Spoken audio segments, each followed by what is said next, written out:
Good evening and welcome everyone. Thanks again for joining us for the official coverage of the Asrnz 2023 Season 2 GT3 Series. I'm J-Man, and as usual in the comms box right beside me here, I'm Davo. He's J-Man. I did this last week.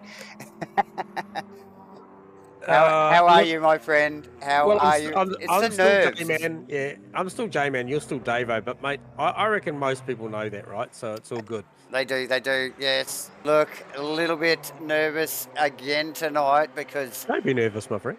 Oh, it's a big thing. We've got round 2 here. You've joined us for the Asrnz 2023 GT3 season. Round 2 at Suzuka. Awesome track, J-Man. You're a bit of a fan? Well, I am, and I think thoroughly enjoyed driving this track in the previous series. Just such character. 5.8 kilometers, as I just mentioned to the guys in driver briefing. 18 corners, 10 to the right, 8 to the left. Around 10 to 16 meters of track width that they've got available to them tonight, and so even on a GT3 car, that's plenty. And the really cool thing about this track, and we've seen it, the way that they drop down the hill and then they climb up through the S's in Sector 1, is there is a 52-meter elevation change here. So, the cameras probably don't do it as much justice as maybe in the car, but it is a great place to race, Davo. But it is visual on the cameras and on the stream. Yeah, for sure. So they've done a nice job, obviously, of rendering this track. It looks bloody fantastic, J-Man. Like I said, a little bit nervous. We've had such a cracking opening around. I'm nervous for the boys and obviously us because so much action last week, and I think they're going to deliver again tonight here, mate, at Suzuka. So, boys rolling around in qualifying. Let's see if we can get some vision. Yeah, so we might as well. I guess it's the first thing available to us that we've been able to actually start talking about. Just quickly points. Yes, what is the points, Davo? And once we get that graphic up, we'll basically be able to run through it. And okay, we got that now. Yeah, so basically, as you can see on your visuals, guys, that first round, it was an absolute stonker. It was incredible to watch. It was incredible to call that race with you, Davo. And Vic Chan come out on top of that one with a 1-2 in race 1 and 2. And then backed up by John McDonald with a 5-1. Adam Falconer, we saw how strong those 777 Porsches were. Oh, yes. A 3-3 was a really consistent result. He was super pumped about his first podium and backed it up in race 2. We thought he might have gone one better because obviously remember that those boys led the race at the start. But in R2, yeah. Yep. Yeah, current season champ, last season GT3 season champ, Mark Mudgeway finds himself in 4th at the early phase of this championship, backed up by Nick Mcindoe, Jordan Moss, Shane Fodderdo, Sam Carson, Vaughan Martin, big standout there. That's your first year Pro-Ams in P9. And then Jeff Burse rounds out the 10, another Pro-Am. Going on from there, Aaron Enright, Rusty Shackelford, Riley Price, Mitch Campbell, and Brad Robinson make out your 15. Now, a note in there that those last 3 I mentioned are pro category, Riley, Mitch, and Brad. So those guys be expecting a little bit more from themselves this week, possibly, Davo. Oh, for sure. And like you just mentioned, that also Vaughan Martin and Jeff Burse, actually a couple of Pro-Ams snuck into the top 10 there. So not a bad effort from those boys either. So and look, the breakdowns there's got a full graphic there for all the different Pro-Am and Pro-Am series and the teams. Actually, too quickly, J-Man, we've got... Yeah, so just before we move on one, there, just want to mention that Bear Grylls is your leading AM driver in P17. Got a couple of Pro-Ams behind him, and Steve Wilton, Kenny Simpson.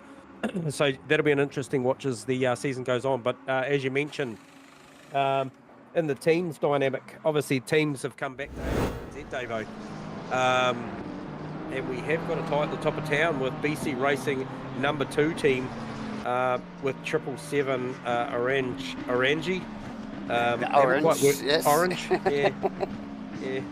I'm not sure. I'm not sure if it's Orang. exactly orang. But anyway, orange. Locked up at 58 Yep. points apiece, Yep. followed by OES on 57. Team Shell V-Power doing a great job there in P4.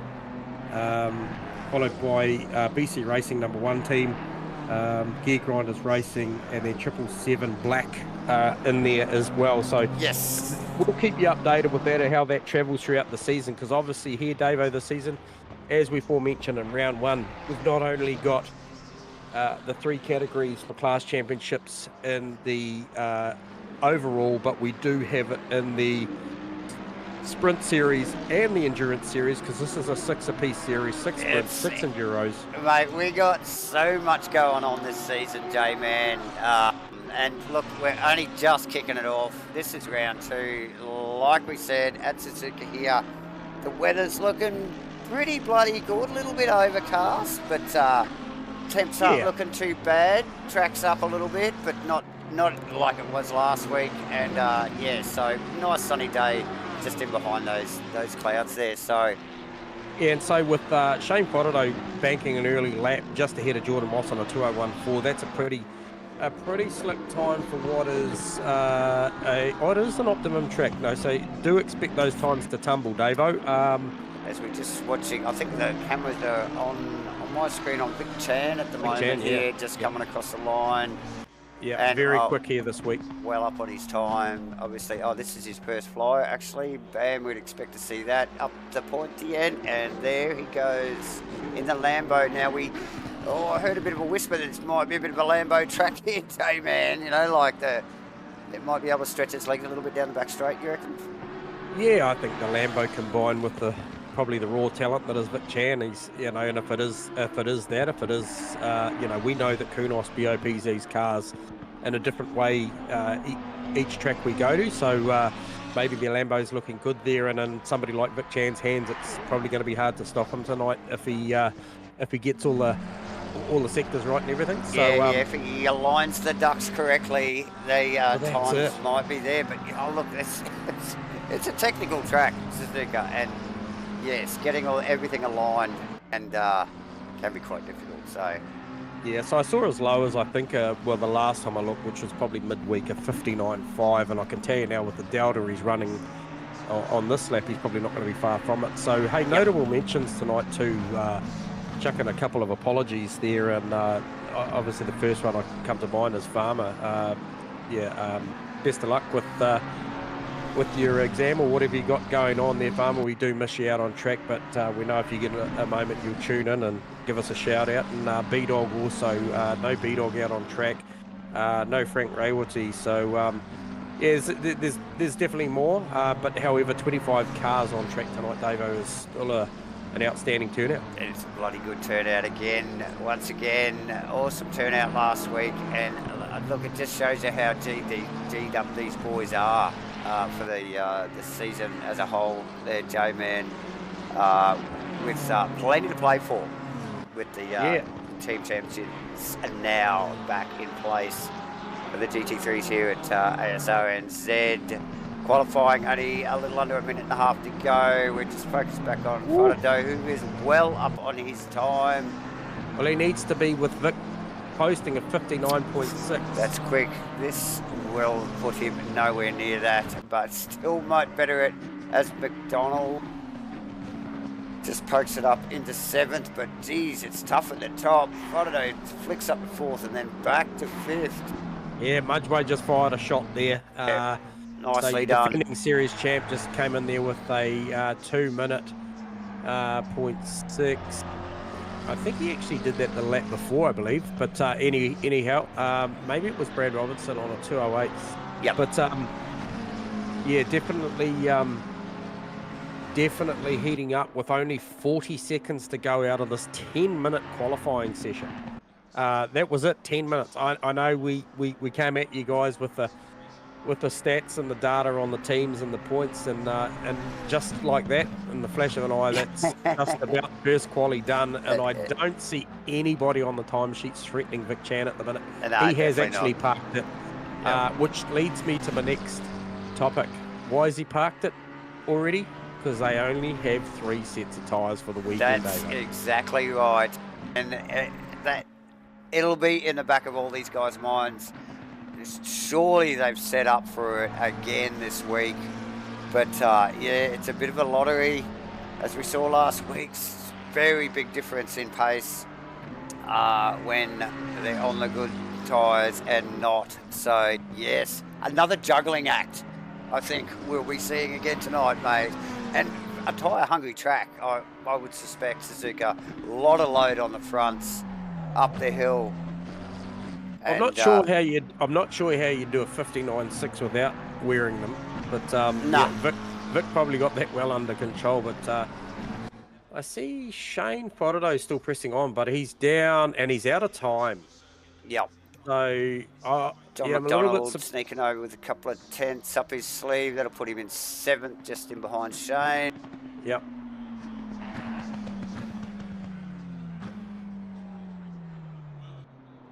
So there's a wrap. I think we've got a couple. Actually, there's a couple of boys still out still there. Circulating. Vaughan Martin's still on the lap. Vaughan's in. Oh, he isn't. Riley's still out. I think that might be Damien Jones's car. Yeah, he's still out. Jarkus, just outside the 10's a great effort, but gee, I tell you what, that 59.6 really made the rest of the field look a little bit ordinary. I don't mean to be harsh, but you know, when you got 9 tenths to P2, and then you look at the margin, 1 second, 1 second, 1 second. Yep. 1.2, 1.2, 1.4. You know, there's nothing in the rest of the field. No. So it might be an interesting watch on Friday for Vic Chan, because he probably won't get to see a lot of the racing. But no, probably not. But yeah, look, in stark contrast to last week, where we had a second over the top 10, this week we have basically 2 seconds over the top 10. Pretty well there by the looks of that. 59. Yeah. Yep. To 20. Yep. 01, 201. So yes. Yeah, so yeah, masterclass. Nick and Doe 1.6 out, so you know, not so bad, but just phenomenal pace from Vic Chan. So congratulations on him for taking Q1 here tonight. Sets him up for a great start to this race. Who can go with him? Well, look at Sam Carson, mate. He's not, although a second back, he's shown some good form. So in the Xbox McLaren, part of the 777 team. And then we have Nudgeway, Brad Robinson, Jordan Moss, Shane Fodderdo, John McDonald, Alden Falconer, Aaron Enright, and Nick McIndoe rounding out the top 10, J-Man. Yes, and then, Damien Jones, Vaughan Martin, Rusty Sheffield, Mitchell Campbell, Jeff Burst, Stephen Melling, Riley Price, Phil Davison, Mike King, Kenny Simpson take the 20, Davo. Yes, and yeah, rounding out the final couple of cars, 21 Phil Turner, 22 Bear Grylls, Mitchell Cole in 23, 24 Bobby Laycock and Lachlan Andrews rounding out the 25. Good solid grid again tonight, J-Man. At Suzuka here for round 2. Quali's over. It's race time. So yeah, so just looking at that, Dave, I'm just looking probably for me in that session, based on round 1's result. If I look down through my list here, Brad Robinson. I'm going to say Brad Robinson. That was a pretty standout drive, because the guy's currently sitting in P15, and with results last week of an 8th position in race 1 and 18th in race 2. Yeah, definitely. We saw him have a late blunder, race 2 at Imola. That's a good starting position for Brad. The other one for me, John McDonald, the guy that's currently holding down P2 in the championship, starting from 7th. Got some stiff competition ahead of him, and Shane Fodderdo, Jordan Moss, and as I mentioned, Brad Robinson. Absolutely, yeah. It's going to be a tough gig. The other guy, Adam Falconer, 3rd in the championship. He's currently sitting back in P8, Davo. So. And Mick Campbell, back in 14th there. Yeah, didn't quite fire as big a shot as I thought he might there. Obviously, Mitchie rocking the Porsche. maybe the Porsche not so well suited, because when, mind you, Jordan Moss has put it up there in 5th, so 5th, 8th, and 14th, and 20th for the Porsches. So that's interesting spread.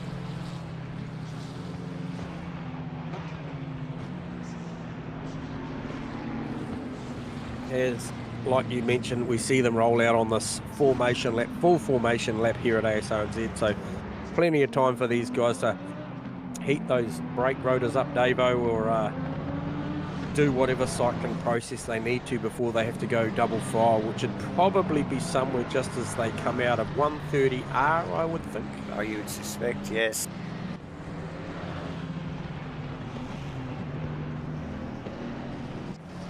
So yeah, thanks to the viewers for tuning in, and just thought I'd mention, I was thinking during the week, you know, we've obviously had some pretty good traffic on the first round. And those of you guys that are watching and tuning in, I know there's a significant amount of you that probably are tied up in other events or doing something, but should you feel like you wanted to participate in this series, by all means, fire into the registration thread. You know, you've only missed 2 rounds to this point. Like I said, the championship's broken down into 2 parts. There is the sprint and the enduros. We're a pretty welcoming bunch, I think, Davo, aren't we? Oh, mostly, yes. Yeah. So you know, until the green flag drops, and then it's all on. It's business time. It's business. But, that's right. But for sure, there's always room for more guys. For sure. We've got the capacity here to take more. So, you know, if you feel like this is something that you want to get involved in, by all means, jump on our Discord, go through the channels, and we'll get amongst it. Yep. Yeah. Definitely, J-Man. As I just spot, I think Lachlan Andrews back into the pit lane, so he's clearly missed the start time there, so I no doubt he'll be starting from the pit lane, or clearly will be starting from the pit lane. Yeah, so that's the 77 car, like you mentioned. Lachlan Andrews, part of the Gear Grinders team, so it's a shame. I'm not sure what happened there, but nonetheless, hopefully he fires that fire that car up, because we're fired up, so hopefully he is. Oh yeah. And like we've already mentioned, good turnout tonight, 25 cars on track for round 2 at Suzuka here. It's shaping up to be a bit of a tight one. Well, from maybe, you know, 3rd down, but Vic Tan already put a bit of a stamp on the qualifying, as we just see the boys starting to form up. Tricky little form up here actually at Suzuka. Got a bit of a pretty technical chicane they've got to go through, but they've got a little bit of time after it to roll down to the start-finish line. Yeah, they have.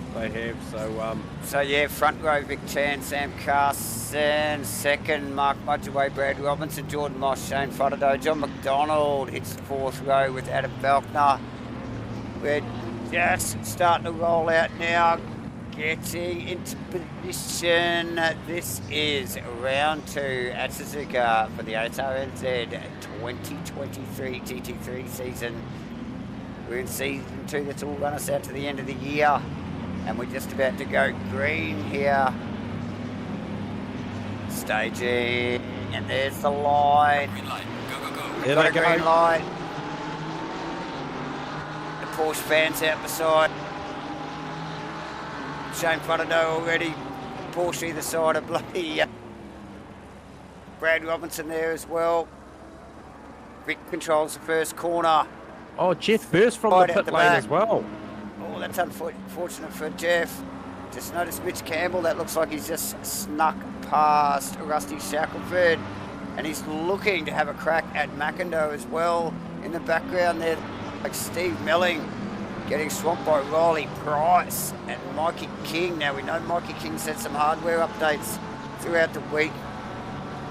Already raving about a new brake pedal as we see Riley Price again, and that's on Rusty Shackelford. Rusty Shackelford, yeah. So nice work. Movement. Tidy move. Yeah, nice work from Riley. Making a good couple of moves there really early in the race. 2 positions as we see Vic with a good 4-5 car length lead already. Mudge away, trying to tag on the back of Sam Carson's Xbox McLaren there. Brad Robinson tucked in behind. Jordan Moss, Shane Fuddo. Shane Fuddo got a big gap back to McDonald there actually. McDonald actually got his teammate Aaron Enright, giving a little bit of heat from behind, but then it's Adam Falconer and Nick McAdoe running in the top 10. J-Man. Yeah, so yeah, incredible start to this race. Really, really clean. I was right down the back end there, just watching as you're calling the stuff up the top of town, and it all looked pretty good. Looked pretty tight. Vic Chan already out to a 1.2 second lead, and we haven't even crossed the line for 1 lap. So. No, that's right. And Vaughan Martin with a brave move on Sharks there. Down into 130. Sharks out on the grass. Oh, and who was that down the side of Vaughan Martin there? Was that? So that's Vaughan Martin. That's Sharks. That is still continuing. And he's under threat from Riley Price now. Oh, Riley, I think's already out in front. Yeah, so... Rusty Shackelford, sorry. Yep. So it's actually Damien Jones, I think, just tucked in behind Vaughan Martin there. Oh, that's Rusty Shackelford. You are right. Yep. So there you go, boys. Plenty of action going on in the middle. Back there, J-Man. Oh, mate, she's pretty hot. I mean, as we expected, based on that quality lap, Vic Chan is checking out 1.5 seconds already. Sam Carson is going to have his hands full of Mark Mudgeway, I would think, for the better part of this. And for sure. It's only second lap in, but look at that group. Mark Mudgeway, Brad Robin, Jordan Moss, Shane Fudden, John McDonald. Look at that. They just keep coming. Aaron Enright, Adam Falconer. Just bam. These guys are well in touch. Very technical circuit. Easy to lose a little bit of track position with a little mistake, J-Man. Bunch the field behind it, but at the moment, at this stage, such an early stage, very tight racing. No mistake. You do not want to make a slip up here. No, you don't. And one thing to mention too is they come out of Dunlop, which is the sweeping left-hander after those S's coming up what they call snake and into the anti-bank curve, and they come up through the left-hander into Dunlop. Now, when they come down through the Degner, that's those double rights coming down the hill before they go under the bridge, heading towards the hairpin. I can tell you now, I just saw Jordan Moss with a big cut down there. Now, track cuts will be a big factor here at the Degner, and they'll also be a big factor at 130, at no 130. doubt. So just, know, consider that. Well, look, and mate, and you say that, and we just saw that pass on Damien Jones from Vaughan Martin there last lap, and Vaughan well wide on 130. You would expect that he may already have one of those up his sleeve, J-Man. We're into the third. Jordan Moss in front of Fuddo. Yeah, he is. Like I said, I saw him with the cut. He's got Brad Robinson up in front there that's obviously putting pressure on Mark Mudgeway, but we just heard the pit windows opened now, so gives them plenty of time to work out what strategy. We spoke of this last week, Davo. How much credit do the guys spend in each race? We saw, I think, quali 2 and race 2 last week, we saw Vic Chan and Mark Mudgeway not really qualified to the peak that they could.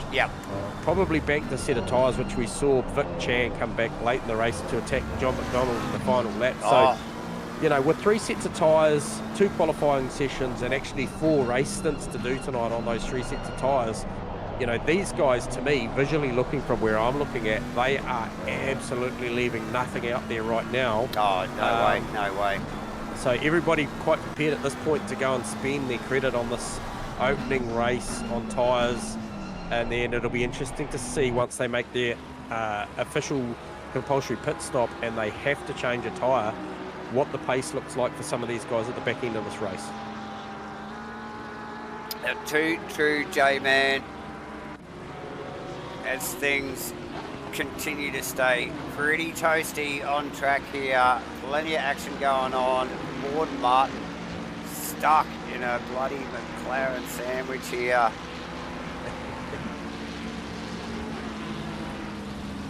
Yeah, so, you know, as you said, Vaughan Martin, he's right in the thick of it there. Oh, actually, sorry, Zarks is actually in a Ferrari as well. So Yeah, he is. I keep getting that car mixed up with Rusty's car. There you go. So plenty going on, Jay, in mid-pack, as usual. Yeah, and we've got our leader, Vic Chan. I couldn't agree more, Ethan. It is a Vic Chan special here tonight. I feel like that's probably going to be the scene up the front. He is out to a 3.5 second lead already. 3 laps, mate. On 3 laps. Yeah. So the guy's making over a second lap on the field, which is just nothing short of brilliance behind the wheel of that Lamborghini right now. However, the battle, Sam Carson's got a little bit of fresh air, not a lot, but they're just spreading out a little bit, just sort of settling down. Shane Fodderdo still putting a lot of pressure on Jordan Moss at the minute. John McDonald hanging in there in tow. But as you mentioned earlier, that battle there with Vaughan Martin, Damien Jones and Riley Price is a good one. Yeah, that continues, but you really got to look at this train of cars behind Jordan Moss at the moment. Fodderdo, McDonald, Owen Enright out in Falcon, Nick McIndoe. How far back is Mitch Campbell? I cannot see. Let's have a look. So yeah, he's just tagging on the back of it. McIndoe at the moment after slipping past the Sharks. I think he got past a couple of cars there in the first couple of laps there. So that train of cars from 5th to 11th, that's going to get tighter. I can just see it coming. Yeah, 100%. That is, yeah. I mean, look how tight they are through 130. Yeah, there. yeah. That's phenomenal. So yeah, definitely no love lost and nothing left. Nothing left on the table, mate. They're putting everything out there, eh? So plenty to play for. Yeah, so just looking at that margin too, you know, there is a bit of gap there too, you know, back to those guys, Jordan Moss, Shane Fodderdo, John McDonald. There's a bit of a margin there up the road. They've got about... To Brad Robinson there, yeah. Yeah, 2.3 on seconds, so there's no threat there from Brad, so he can sort of focus on Mudgeway. Yep. And then obviously there's a bit of a gap there, Mudgeway to Carso, you know, 1.8 seconds. Carso will be quite comfortable at the moment. Probably more... Yeah, that Carson car has definitely come on this year. Like, he's looking really, really good. Might mention I did hear a whisper during the week too, and I'm just going to touch base to see how he's going. Okay, he was further up, but I believe, hang on, give me a look. Phil Davison. So that's the 33 car. I believe it was Phil Davison's name I heard that was now receiving technical support from 777. So there you go. And you know, he is technically he's a privateer. Yep. He's a privateer, yeah. And he's basically an academy driver for 777. I believe it is Phil Davison. And look, that seems to be serving him well. He's currently beating vehicles. Kenny Simpson, obviously Jeff Burst starting from pit lane, so that'll be one to watch too, to see how Burst. Yeah, slowly working his way through the field there, actually, quite rapidly, actually. So gone from last to 21st there already, so got 4 positions. We're only 4 laps in, so he's making some pretty good ground. Yeah.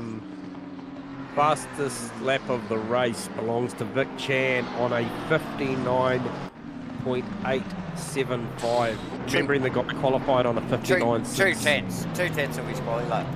Yep. In race trim, so heaps of pace in that car. So well done to Vic Chan, who represents Team OES. And so strong performance from those guys already at the start of this race, with Shane sitting back there in P6. So yeah, looking good.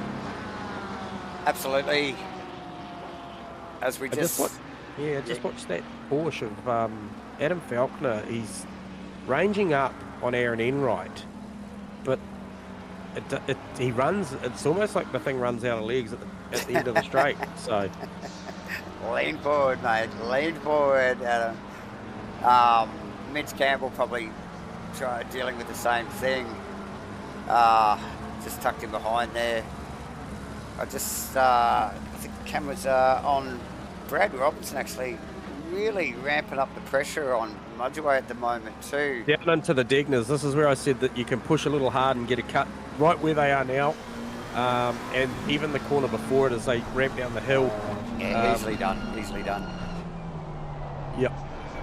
Always got to be extra cautious coming into the hairpin there, not just that closing distance. That's probably one of the heaviest braking points of the track, as is down to the final S's. Also down into the Casio triangle is probably the second hardest brake point there after they come out of 130R. They're carrying a lot of speed down there. Absolutely. What are you making of the wheel work there from Brad at the moment? Yeah, he's got the eyes on by the looks of it. It looks actually fairly smooth, but yeah, definitely quicker in some parts of the track there. So clearly different setups. Look at him range up on the brakes there. Just wonder whether Mudgy's running a slightly conservative first stint. Better set of tyres coming, you think? Yeah, I don't know. It just looks like he's just steady as she goes. It's not too defensive. I think if Brad made a move, I think he would let him make it, you know, like, and just looking at the body language at the moment. But clearly he doesn't need to, because he has the pace on him. So we need to get back to this little mid-pack battle here, because the Aaron Enright, Mitch Campbell, Adam Falconer is heating up madly. That's actually, if you just look back a little bit on the camera there, that is Damien Jones with and Vaughan Martin in tow. So they're sneaking up on the back of this as well. They have not gone too far at all, J-Man. No. But, so who's that? We're looking at Mitchell Cole was just looking at a move on Bobby Laycock. So those guys in the M class, they're battling pretty hard too. So, you know, Bob's come on. Always going to have a look at diminishing returns there. But anyway, the AMs have really got it going on. Shane Fodado to the early pit stop is actually, sorry, I missed that, viewers. He actually has made his pit stop, as has Nick Mickindo. So Mickindo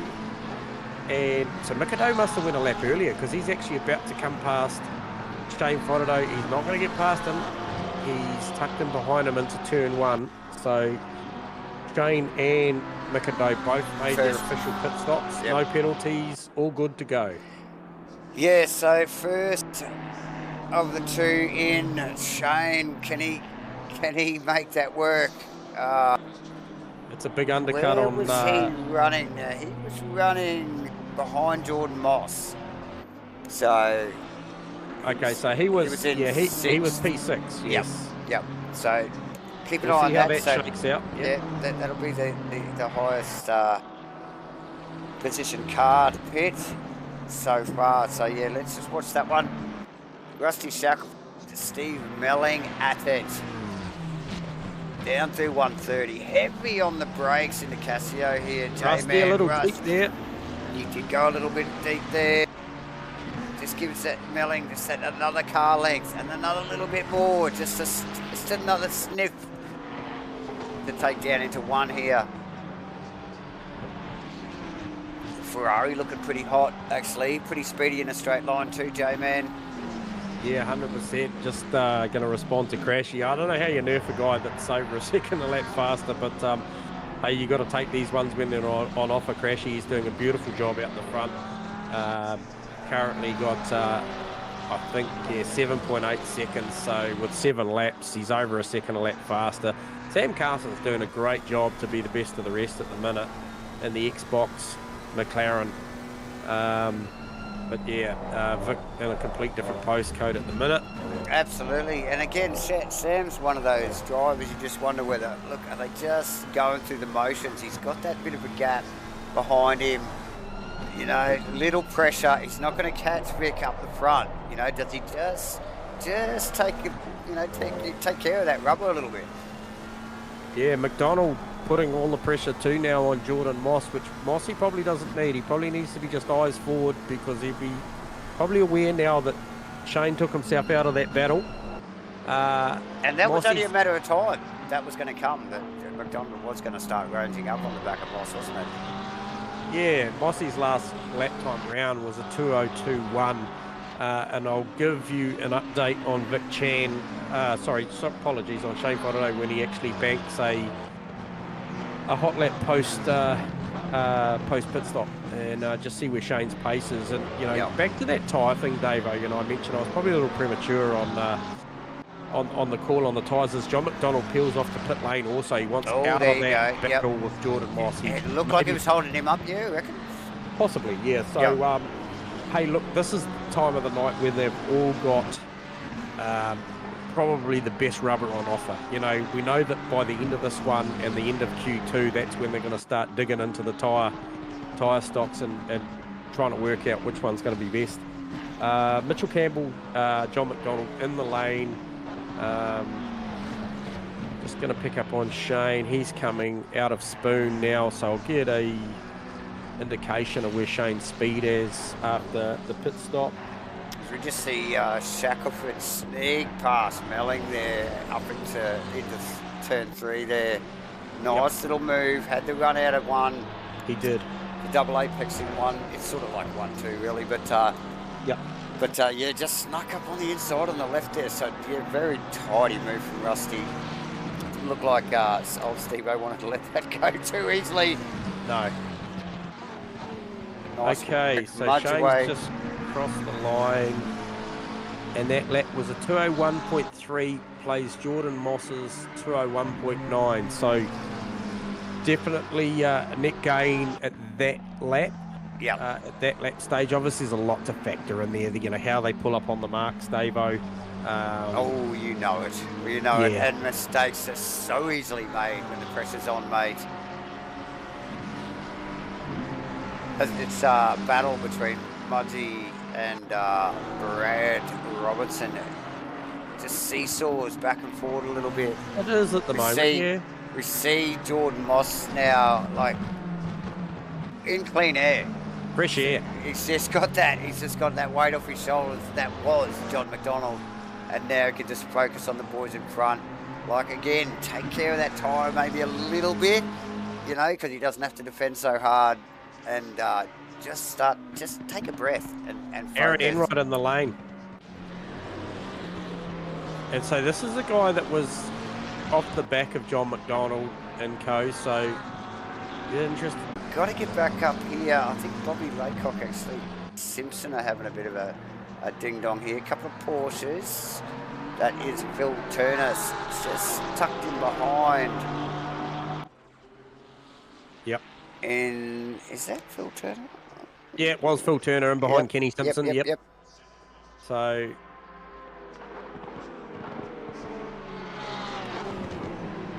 so for me, so some good early performances here. Obviously Phil Davis in battle with Bear Grylls. Bear Grylls part of the V-Power unit. So, who's in pits at the moment? Burt's, Shackelford, still. Yep. Now, my data's just updating a little bit as we speak. Things are shuffling. The pit stops. Bobby Laycock and Kenny Simpson still at it in the Porsche with the Aston in tow. Mudgeway and Brad Robinson still at it. Halfway through the race is called. 20 minutes to go, viewers. So I just got my eyes on Jordan Moss. I want to see if he's going to try and... The undercut's probably done. He's probably going to have to look for the overcut now. Here we go. As he stays out. Mudgy in. Let's Brad go. So we've only got Fodeno, McDonald, Nick McIndoe, Enright, Mitch Campbell. We got there Rusty Shackelford and Jeff Burse have been in the pits, and we can add to that list now Mark Mudgeway as we see his name roll down the leaderboard. Mikey King in the lane. I saw Jeff Burse come in before, pulled it up really early. I thought Lachlan Andrews, he's maybe a bit short, you think? Yeah, he was a little bit conservative. Yep. Yeah, it's tough, isn't it? Like just the nerves again. It's just like, you don't want to go hard and then have to back up for it, or just have it pull you back into the box. Not ideal, J-Man. Well, it was more about the control line, you know, it was more about the entry. Being a little bit tentative on the entry, not wanting to do that speed. Yeah, because you know how much that hurts. Mudgeway leaving the lane. Mudgeway leaving the lane. Shane Fodderdo coming down hot. So here we go. How close is this? Oh, he's got it. He's closed that margin. He's closed that margin because considerably actually. He ran his best lap the last lap round on a 2:01.1. So the pressure's changed now. The pressure's changed from Brad Robinson to Shane Fodderdo. So expect Brad Robinson to play into this battle, but he's going to need more than a 1.7, which he ran last lap, to stay on board with that battle. So very much looking like Shane Fodderdo's made that undercut work for him at this point. Yeah. But has that Beamer got what it takes to get past Mark Mudgeway's Vegemite McLaren? We will soon see. As it's tight at the moment. He's making it. Got plenty of pressure on. We've got Damien Jones actually and Vaughan Martin looking very speedy. Yep. Both staying out there. Brad Robinson in the lane. So Brad's looking to cover off the Mudgeway. He won't be thinking about Shane Fodderdo, I don't think. But those guys, those guys are going to be on him, I think. They're just coming out of Spoon now. Yep. And Brad Robinson is on the blocks. Yep. So he's the one. He's the one we need to look for. He was the one that was in between these two, and there pretty well isn't any room in between these two anymore. No, they are locked at the moment. Where is he? Is he off those? Still on the blocks. No, he's still on the blocks. Oh, slow stop as the boys come around the final corner. Yeah, he's coming out. He's close to the top end of town, but it's not going to be enough. Oh, he's got to make this work. He's going to get rounded up here. He does. So the undercut work there for both Shane Fodderdo with a very, very early cut, and Mark Mudgeway, who was in front anyway, but just probably made that. He's got that car in between him, but I don't know what's worse. Shane Fodderdo on your bumper or Brad Robinson? Well, I'm sure Brad Robinson will be behind that BMW in no time. If you just look back a little bit further, you can actually. I think that's John McDonald's. Yep. Marmite McLaren, yes it is. So he's in tow. He's there. He's still there, and we know how John finishes a race. You know, he finishes really strongly every time. Track cuts won't be a factor for the Marmite car. But you bet your bottom dollar with 15 and a half minutes to go, you could already have some drivers that are out of credit on track limits. Absolutely. Easy to bank them up as we just see Riley Price at duck in. He was actually sneaking up on the back of that Vaughan Martin, Damien Jones. He was. Battle there, so he's got out of that pretty quickly into the pits. Yeah, so 15 minutes of this race to go with just under 11 minutes of pit time available. So quite an extended pit window here in these sprint races. So these guys got plenty of time to work a strategy out. Where is Riley Price? Okay. So still more than half the field. I think Mark Mudgeway's caught traffic. This is going to hurt. Oh, that's no good. So we've got 14. How many we got there? So that was Mitchell Cole peeling into the lane in front of Mudgeway. So 10 out of the 25 drivers pitted so far. Oh, as we just see Vaughan Martin with a massive off under the bridge after the Degners. That car is driving. He doesn't look like he has any steering. He's got nothing. He needs to be on the brakes here. And he runs away again. That car is a runaway. That is a shocker because that's was surely a hardware. Like a solid result. Yeah, that's a hard or software failure there. That is unfortunate. Looking really speedy in there, chasing Damien Jones. Looked hot all night. Actually, he looks like we have lost him. Have we lost Vaughan, have we? I think we may have lost Vaughan Martin. Yes, I can't get him on my data at the moment, Jamie. If you just want to give that a crack. But Yeah,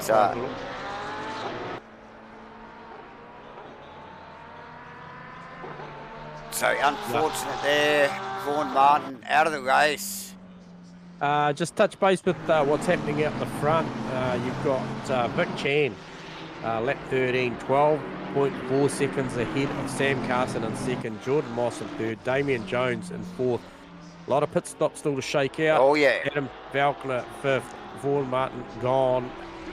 Stephen Melling currently P6, Phil Davison P7.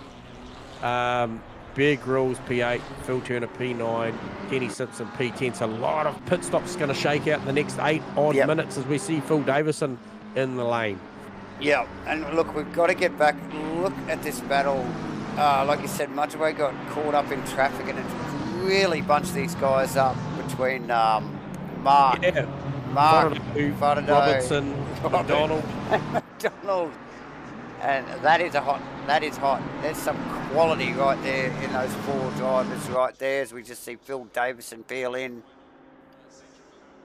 And I think that's Phil Turner. Sorry, Phil Turner just peeling in there. So, oh, that's a hot battle there, J-Man. So I'm still interested in the Jordan Moss. He's running around. The last lap round was a 2:03.5. The times have dropped off phenomenally in the last 3 laps, other than Vic Chan still running 2:01.0s. But the rest of them 2:03s, 2:04s, 2:03s, 2:05s. Yep. So yeah, I mean you get back to Shane and Mark Mudgeway and late 2:02s. John McDonald on 2:01.0. So John with a turn of speed at the back end, which we've come to expect. Look, tyres, mate. Anything could be happening. Anything could be happening. But yeah, look, definitely got a like a good character chase with this little battle pack, this trio in front of him. And yeah, they're cutting the air. So he's just slowly, and they're fighting amongst themselves. Look how tight that is now with Farado and Robinson and McDonald. This is going to escalate with only, what have we got? Jordan Moss little over 11 minutes. So, Damien Jones in, 3 cars in, Davo. As we'd expect, we needed, like, there was like 1, 2, 3, 4, 5, maybe 8 cars that hadn't pitted yet. We knew this flurry of pit stops was going to come. Yep. So as you see them all come in, this is where Jordan Moss. I don't think Sam Carson. I think Sam Carson's safe, but I think Jordan Moss is probably going to be under a lot of pressure here because Mark Mudgeway is coming down to the Casio now. Triangle, yeah, right. They're going through as we speak. All 4 of them. Oh, this is going to be tight. So who's coming out now? Jordan Moss, I was looking at because he was in the battle. He was in the battle. Oh, he's still in the pits. He's gone. He's done. He's gone. Yeah. He got nothing. He's got the all path. They are. So they'll be chasing Carso now. So it's just Chan, Falcon and Melling, Simpson, Grylls to make the stops now. Yep. So just looking at Vic, does Vic come in this lap? Look how much have we got in our pit window here? It's still got a couple of laps in it to play with, but you'd expect him to start thinking about it now so his times don't drop off too much. It doesn't look like they have been that much anyway. But I just noticed on the way up the hill there, up to the Snake, McDonald getting a little bit impatient with Brad Robinson and just showing the nose probably a little bit too much, which has dropped him back a bit. But mate, 9.5 minutes to go. That battle there is not going anywhere. That's going to run all the way down to the... Yeah, 100%. So just looking, I'm just trying to see some margins down there. Some pretty big gaps down towards the back. Probably, to be honest, I'm watching Steve Melling at the minute as well, and a little bit of a gap there now. Probably about 0.8 of a second up the road to Adam Falconer, but That's a quality drive from Steve-O, who, as you mentioned off camera earlier, is probably feeling his most comfortable in this Ferrari this season than he has done in a GT3 in a long time, and it's showing with his consistency. Closed the gap coming through turn one as they head up through the S's on Falconer. Back to that battle you mentioned, Mudray looks to have the measure of Shane at the moment, and I just picking up on my camera that Sam Carson's not that far up the road. No, and I just want, well, he's only just come out of the pits. I think that's his first flying lap. So, obviously, Mudgy's got something to chase now, but I just wonder whether these three boys are just maybe holding themselves up a little bit. Obviously, with Faraday defending a little bit, Brad gets a bit of a sniff, and then we get McDonald in on the action as well. So that little trio there really working hard. The other little trio here is actually Jordan Moss, Aaron Enright, Mitch Campbell. That is starting to get a little bit toasty towards the end of the race as well. Yeah. Mitchie. Definitely spicy back there. Oh, definitely. I think both Aaron and Mitch would like to be in the top 10. So Jordan Moss has got a lot of defending to do. He's just got to stay focused forward as these guys let these two fight it out. It's Mitch Campbell getting impatient, showing his intent. There he goes. Oh, he's up there. He's up there. Beautiful move down the inside there. Oh, a little bit of a nip. A little bit of a paint exchange. Yeah, it'd be interesting to see, but I mean, he was up there. Absolutely. We saw the intent as it came out of the S's. The Porsche clearly getting a nice turn in and the run up over the top of the hill. Yep. But wow, what a move. What a move. Yep. Beautiful passing opportunity down there. And giving him a little bit of space, but still difficult area, isn't it, J-Man? This track is so technical. Hard to nail it unless it's just a straight line out braking, but where do you do that at Suzuka? Nowhere, mate. No. And we've seen Falconer come to the pit lane, so that leaves Vic Chan, Steve Melling out there as being, I think, the only guys left to pit, because I think, did Kenny get his stop done? Yeah, I think everybody else is done, and we've only got a little over 2 minutes to go, J-Man. So no, six minutes to go, bud. Yep. Oh, pit stop window. Pit stop window, mate. Yeah, it's on. You're on. They're cut. They're going to cut it fine. So we will see those two cars in the pit lane at the end of this lap. Yeah, you're right there. Yep, 100%. So Vic just miles ahead. Doesn't have miles ahead. Steve Melling, on the other hand, he was engaged in a dogfight with Adam Falconer, who just made his pit stop. So late in the piece, does this make, is there any undercut advantage left? I'm not sure. End of the day, what we know from these guys, the likes of Vic Chan, Steve Melling, and Adam Falconer, is they have run a set of tyres for the better part of this race, so they have probably got more rubber in stock. Yep. Okay. And I'll just a quick note there. I'd see Vaughan Martin's car back in the pit lane, rolling into the pit lane. So he's actually completing his compulsory pit stop for the race. He's reconnected. So Vic also on the blocks. Yep. As we knew, Steve Melling just coming through Casio now. He will peel away for his pit stop in the Shelby Power Ferrari. Yeah, with 45 seconds to go. That's cutting it fine. As we go back to the Brad Robinson, Shane Faraday, we don't need to see Vic Chan come out. He's got a mile of space behind him. But who doesn't have space? Shane Faraday. Because he had Brad Robinson breathing down the tailpipe of that BMW. Oh, John McDonald taking evasive action, going in very deep. I think John's made a couple of those mistakes in the last few laps because he twos and throws. He gets really tied up.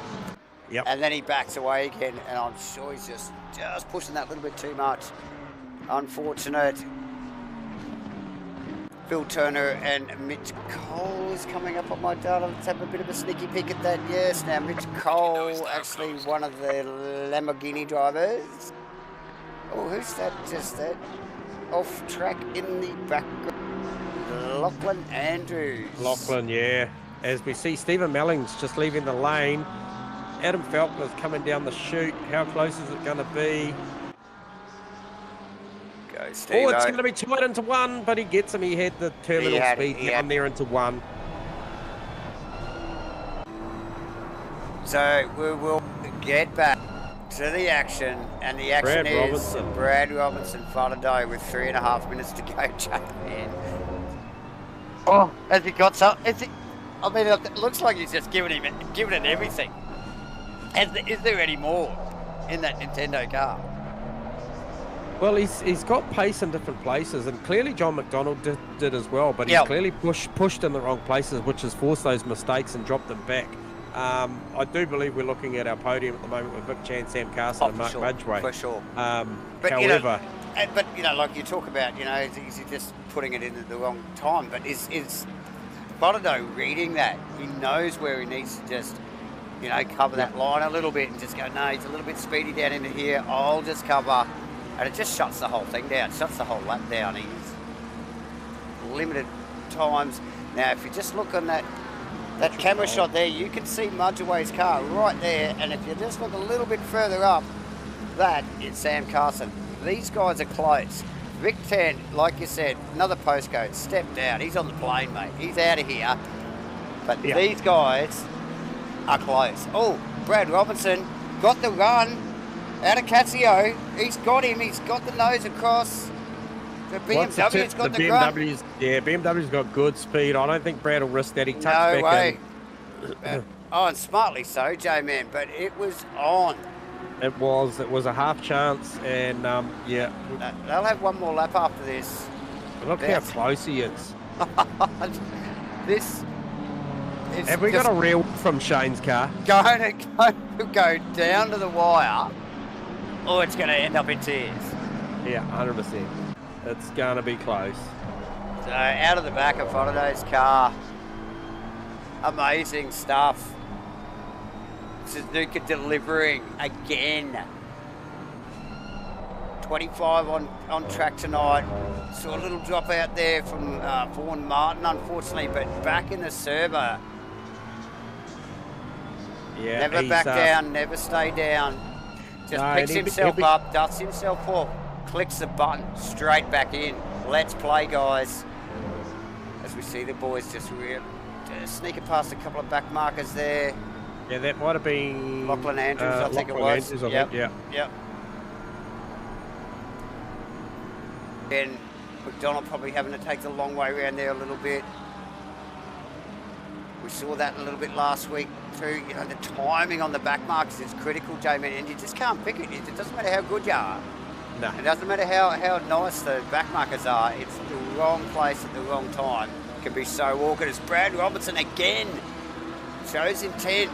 But the grunt of the BMW. Yeah. No, I just hear you sigh and just go, Yeah, he's got it. It's not going to do it. Mitchell Campbell out of curb strikes, mate. He's got himself a drive-through. Currently sitting in ninth. Throw that away, Mitchie. That's unfortunate, my friend. That's going to see him drop all the way probably down to, I would think, high 15. Teens. Yeah. Yeah, peak 15, peak 16, somewhere there. Yeah. At least it's not a 30 seconds. No, this is true. This is true. But it just shows you how hard these guys are pushing, that they're using track limits. It's Brad Robinson just got it heavenly sideways out of turn one. Yeah, a little bit too much inside curve there. He was having a big look on Slambo, so yeah, didn't quite pay off. But he's right back there. Yeah, he is right back there. I'm just wondering whether that BMW is running out of front rubber. He looks vulnerable at the moment, J-Man. He looks a little bit... Look at him there. That car's wiggling around. The rears are gone, I think. It's twitching. That does not look... That's not a happy-looking car there. I reckon Brad can sniff that blood. Well, Vic Chan has made them do one more. Well, time's out, so this is it. He's got to do it this lap. Yep. And he's got the fast part of the circuit to do it in too, J-Man, but the power of the M-power of the BMW. Oh, look at this. Just gives him a little tickle up, maybe. Pretty close there. Go on, This give him is- the hurry up. Yeah, yes, yes, mate, I'm still here. You're going to have to defend this. Oh yeah. McDonald must be just rubbing his hands together. He's just hoping it ends in tears so he can just sneak through. But lots of, mate, like I said, lots of talent in this pack here. Yeah, and you know, full congrats is Vic Chan. Vic We Chan. actually just run it wide on the Casio chicane there, but full control. We will get back to Congratulations. the same front of day because it's going to be Sam Yep. Carson over the line, not too far away either. Yep. These guys are running down to the wire. Brad Robinson, nothing. Just didn't have it. Carso comes out of Casio, running across the line. Beautifully presented Xbox McLaren there, J-Man. Mudgeway not too far behind. And look at these three behind him. Bang, bang, bang. Same front of though, Brad Robinson, John McDonald. Throw a blanket over those cars. Nick McIndoe holding off Jordan Moss here. We've mentioned these two guys a lot tonight, and I don't know how long that battle had been going on, so apologies to those guys for not picking up on that, but that was how close at the end of that one for Nick McIndoe and Jordan Absolutely. Moss. Well, Aaron Enright was actually in that battle only a few laps ago, so we were having a bit of a sneaky peek at it off and on. Damien Jones across, taken out of the top 10. Rolly Price in 11th, and we're calling them as they come, mate. Adam Falconer, Steve Melling, Rusty Shackelford, bang, bang, bang, down to 14th. That's quick. Mitchell Campbell in 15th, as we predicted after that drive-through. Oh, yeah, spot on, J-Man. 16th position for Mikey King in the Orange Ruffy Mercedes. Mikey Orange Ruffy King comes across, and that's Jeff Burse recovering from a pit lane start of this race, the 16th. So he might be a lap down there, actually, I think, Jeff Burse, hang on. because he's in front. Yeah, he is too. He was in front, so then and then Mike King, Phil Davison 18th. Bear Grylls 19th. And it's all happening. Mitch Cole just has Bobby Laycock blast past him in the black Porsche. Oh, it's not over yet. Look at these two. It's still not over. Look for an undercut, look for an outside line. He's loose. Bobby, it's going to come down to the line. The Lambo just he's got it. He's got it. Has he? Oh, man. Beautiful finish for Bobby Laycock. That's got to be the closest finish for the race. Yeah, .090. .0090. So nice work from the boys there, J-Man. Yeah. And then we back it up with from P22, Phil Turner, Kenny Simpson, Lachlan Andrews, and Vaughan Martin coming back to be classified after that. Well done, Vaughan. It was a PC crash. I did get the message. Oh, okay, there you go. So unfortunate for Vaughan, but good on you, mate, for jumping back in and just banking those points, mate. So good stuff. Whew, what a race, mate. That was epic. Hey, look, there was a lot to live up to after Imola, because Imola was such a cracker, round one. And look, the boys have delivered again here for race one at Suzuka. Let's get, who is it? Mark Mudgeway. Mudgeway. So we'll grab Mudgy down channel. Mudgy, you got us on comms, buddy? Mark Mudgeway. You got us, Mudge? Yes, copy, mate. Hey, mate. Well done, mate. P3 on what, from our end, looked to be an absolute action-packed race, mate. You were involved in it the whole way. You were either defending or attacking. I mean, it started out defending from Brad Robinson and then ended up being Shane Fodderday, but, banked a pole, mate. A P3, so well done, mate. Was it good? Hello. You got us on comms, Mudge? Mudgy might be having a couple of techie issues. You got us there, mate. Don't know why it does that. It's annoying. Okay, stay on screen with us here, mate. Yeah, it was a good battle. Really enjoyed that battle with Brad. I enjoy racing with racing with Brad. He's good. Be interesting to know. I might talk to him later and see what his tyre he was running. But yeah, no, it was a good battle. Yeah, you split that one up a bit. You sort of, obviously you spent a bit of the tyre at the first one there, but everybody's probably, in the same boat for stint one, race one, after that quali session. But you're likely going to change your strategy this week versus last week with your tyre bank? We saw you. No, I'm too conservative, mate. It's just it's the long game that we play, and being conservative, I think, it's just if you can just try and stay within that top 5 or in that podium, that's what I'm aiming for. Yep. Good clawback on Sam Carson too at the back end of that race, Mudgy. You're obviously aware of that margin. Yeah, I was aware of the margin, but I was aware of trying to push the tyres as well. Sure. Mate. So you got to trade it off. Do I push and go for that spot, or because I got to use that set of tires again? So Yep. you just got to use your brain a little bit, sometimes. Yeah. Yeah. A lot to think about this season, Mudgy. Yeah, you gotta use the head over the heart sometimes, mate. You do, yeah. So, There's a big carrot there, and it's yeah. pretty. It looks pretty tasty chasing it. Yeah. But yeah, Sam drove really well again. He's really consistent, really driving really well. And then you've got that alien out the front there that we just can't touch. Yeah, another postcode. No. Yeah. No, look. Well done. Well done, Mudgy.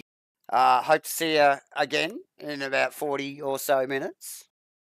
Yep, Yeah, mate. Cool. Thank you. Race Best of luck in Q2 and race 2, mate. That's another solid effort from Mark Mudgway from Breakfast Crew Racing. Well done, Mudgy. Awesome. Mark Mudgway, everyone. Next on the list is Sam Carson. Carso. Yeah, we'll grab Carso down here. Sam Carson, have you got a comms on us, bud? Yeah, I got you fellas. How are we? Mate, good. Probably not any better than you after an outstanding P2 in race 1, mate. How was that for you? Nice work. Oh, that's my first ever P2, so pretty stoked with that. Well done, Got mate. A great qualifying, Sam, and then obviously really dominant first sector, first stint of the race in P2. I mean, Vic was clearly on a mission in race 1, but man, that was an outstanding drive. We just mentioned to Mark Mudgway we could see the gap, but he didn't have any answers for you. So, mate, you'd have to be happy with that race 1, round 2 here at Asrnz.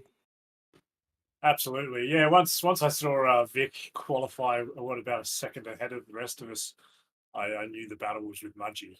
I wanted to stay out longer, but my time started to drop off on those tyres, and I knew that Mudgy was going to be clawing back that gap. So I'm lucky I pitted when I did, because I think I only popped out maybe 1.5 ahead of him. So one more lap probably would have been a very, very close exit from the pit.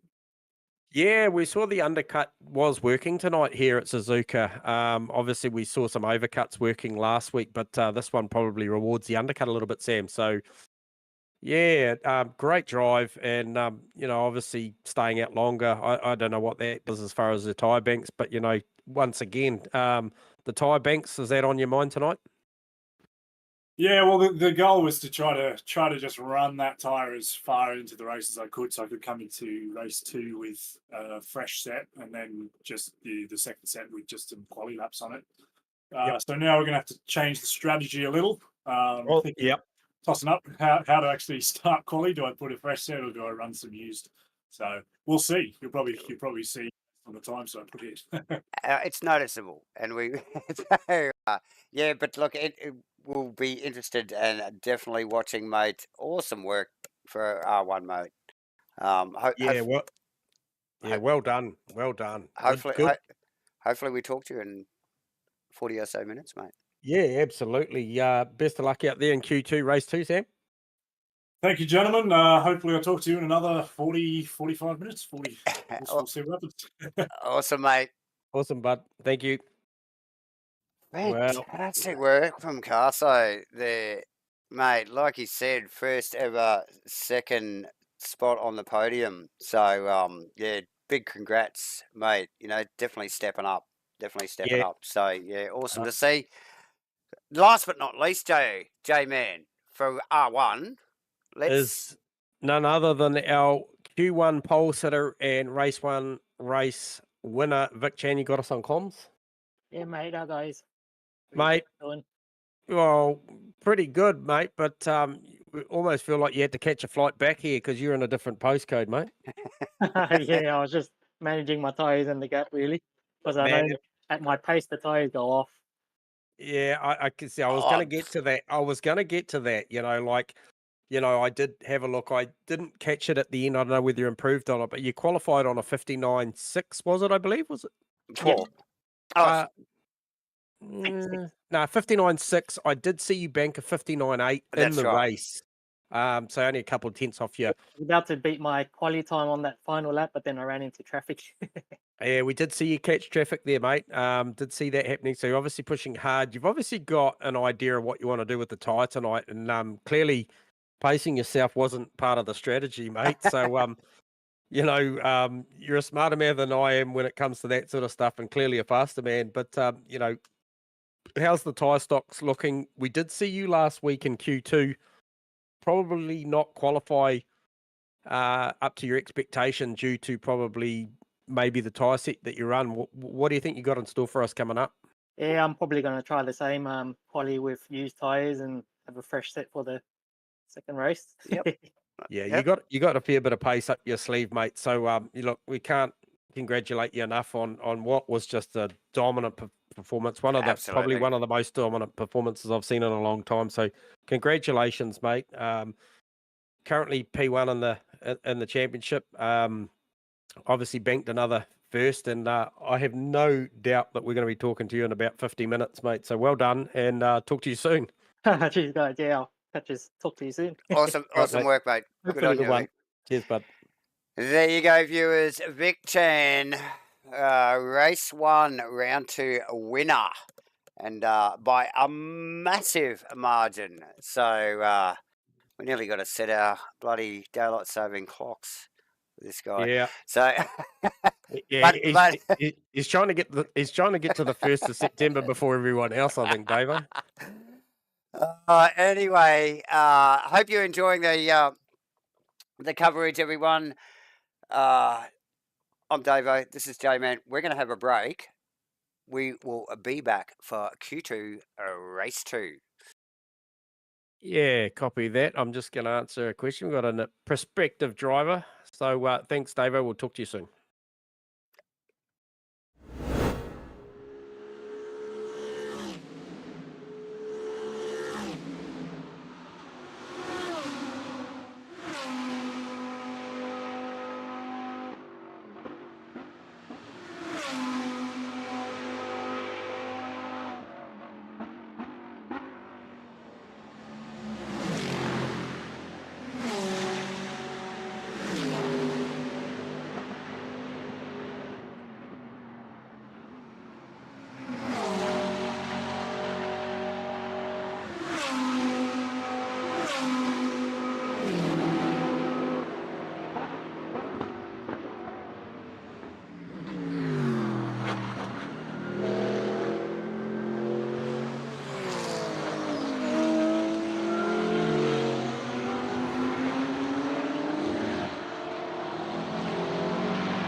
Welcome back, everybody. Good evening, as usual. It's Thursday night. We're here watching GT3s at Asrnz. This is the 2023, the second season of the 2023 GT3 series for Asrnz. This is round 2, race quali 2 here at Suzuka. I'm Davo. Right beside me here's J-Man. We've just had a freaking cracking race, mate. What an absolute stomper. And I mean, you know, you're right down to the finish we saw from Bob Laycock. And was that... Lachlan Andrews. It was Lachlan Andrews. Yeah, so, yeah, right down to the wire. Like, and these guys, these are the AM guys. So these guys race right to the end. Yeah, so after a race like that, mate, look, what are you expecting now? Because we saw some big changes from race 1 to race 2 at Imola for round 1. Tyres, we keep talking about it because it's an issue. Yeah, 3 sets for a whole weekend, mates. You know, we just heard from our race winner, Vic Chan. Likely, Davo, he said to run the same strategies as he did last week. And last week we saw him qualified back down on about 6th or 7th last week in Q2. In Q2, yep. However, he's got such a pace advantage tonight that I don't feel like even using a borrowed set effectively tonight in Q2. He's probably still got enough pace in that car. I'm hearing you, mate. I know you don't even have to finish the sentence. I know exactly what you're thinking. Just like going, mate, this guy's on another level, and even on a set of worn bags, that thing's going to be quick. We just know it. So, really looking forward to this. It'll be interesting to see the pressure, the tyre pressures, the pressure of the tyre. It's all starting to come into play. We love it. We were expecting it before the season even started. So, awesome stuff. We are currently, oh God, more than 5 minutes through qualifying. Yeah, more than halfway. As we just pick up on Davian Jones' car, we have Mudgeway, provisional pole position. Yeah, and he's about 8 tenths up at the moment, so he's just dropped back to 6 tenths, but looking to bank a low 2 minute on this current lap if he can, which will serve him well because, you know, we know that some guys will probably go out and won't scrub off a new set. They'll keep a new set for this race because you saw the times we listened to Jordan Moss, Sam Carson talking about the tyre fall off. I saw the tyre fall off on that car go from 201s to 203s before he made his pit stop. And what the tyre drop off that we saw also on Shane Faraday's BMW in the final lap and a half or two. Just hanging on. Mate, so yeah, look, one definitely to watch him qualify is car, so obviously Mudgeway, but Shane Faraday and John McDonald and the like, and Brad Robinson, mate, no, we can't forget him either. So it will be interesting to see where we go. Last week at Imola, we saw McDonald very speedy in R1, you know, the first in R1. Will we see that again? We saw the 777 Porsches super quick in the first in R1 as well. Will we see that again? Mate, anything could happen. Anything could happen. Yeah, well, that was race 2. We saw the Porsches just dominate the start of the race. And, you know, and then it sort of unravelled as the guys came through with a better tyre at the back end. And, you know, this is the business end now. And, I mean, it's the business end starts from this qualifying session. The tyre stocks are different now. You heard Mudgeway talking about the long game, the management. Knew that he'd closed the gap on car, so it wasn't worth pushing. Yeah, and that's right, J-Man. That's it. He did say that. And when Mudgeway talks about the long game, he's not just talking about this race or this round. You know, these guys think the whole season. You know, like that is across the line here. That is the long game as a whole. So, and as expected, Vic Chan back. Phil Banks a 9.8. A 9.8, which he did as the fastest lap of his race last lap. And Carso Banks a 2:03 and parks nice work. Like he said, that'll do me. We got McDonald actually in provisional 3rd here, down on his time. Spartano up on his time though in provisional 5th at the moment, J-Man. Yeah, with the delta that's going to see him play into that P3, P4 position, he's Area, likely. yep. Yeah, I mean, just dropped a couple of tenths out of it now, so hopefully he can pull something back through 130 and down through Casio. We know what sort of top speed this BMW's got, so probably his strength is where we're looking now. Just hovering around that 2 tenths to 2.5 tenths. See what his exit's like coming out of Casio. Yeah, he's probably going to be about 2.5 tenths up. It's not too bad. And so, yeah, not only does the BMW have, you know, fairly solid straight line speed, but it brakes super well. It's very...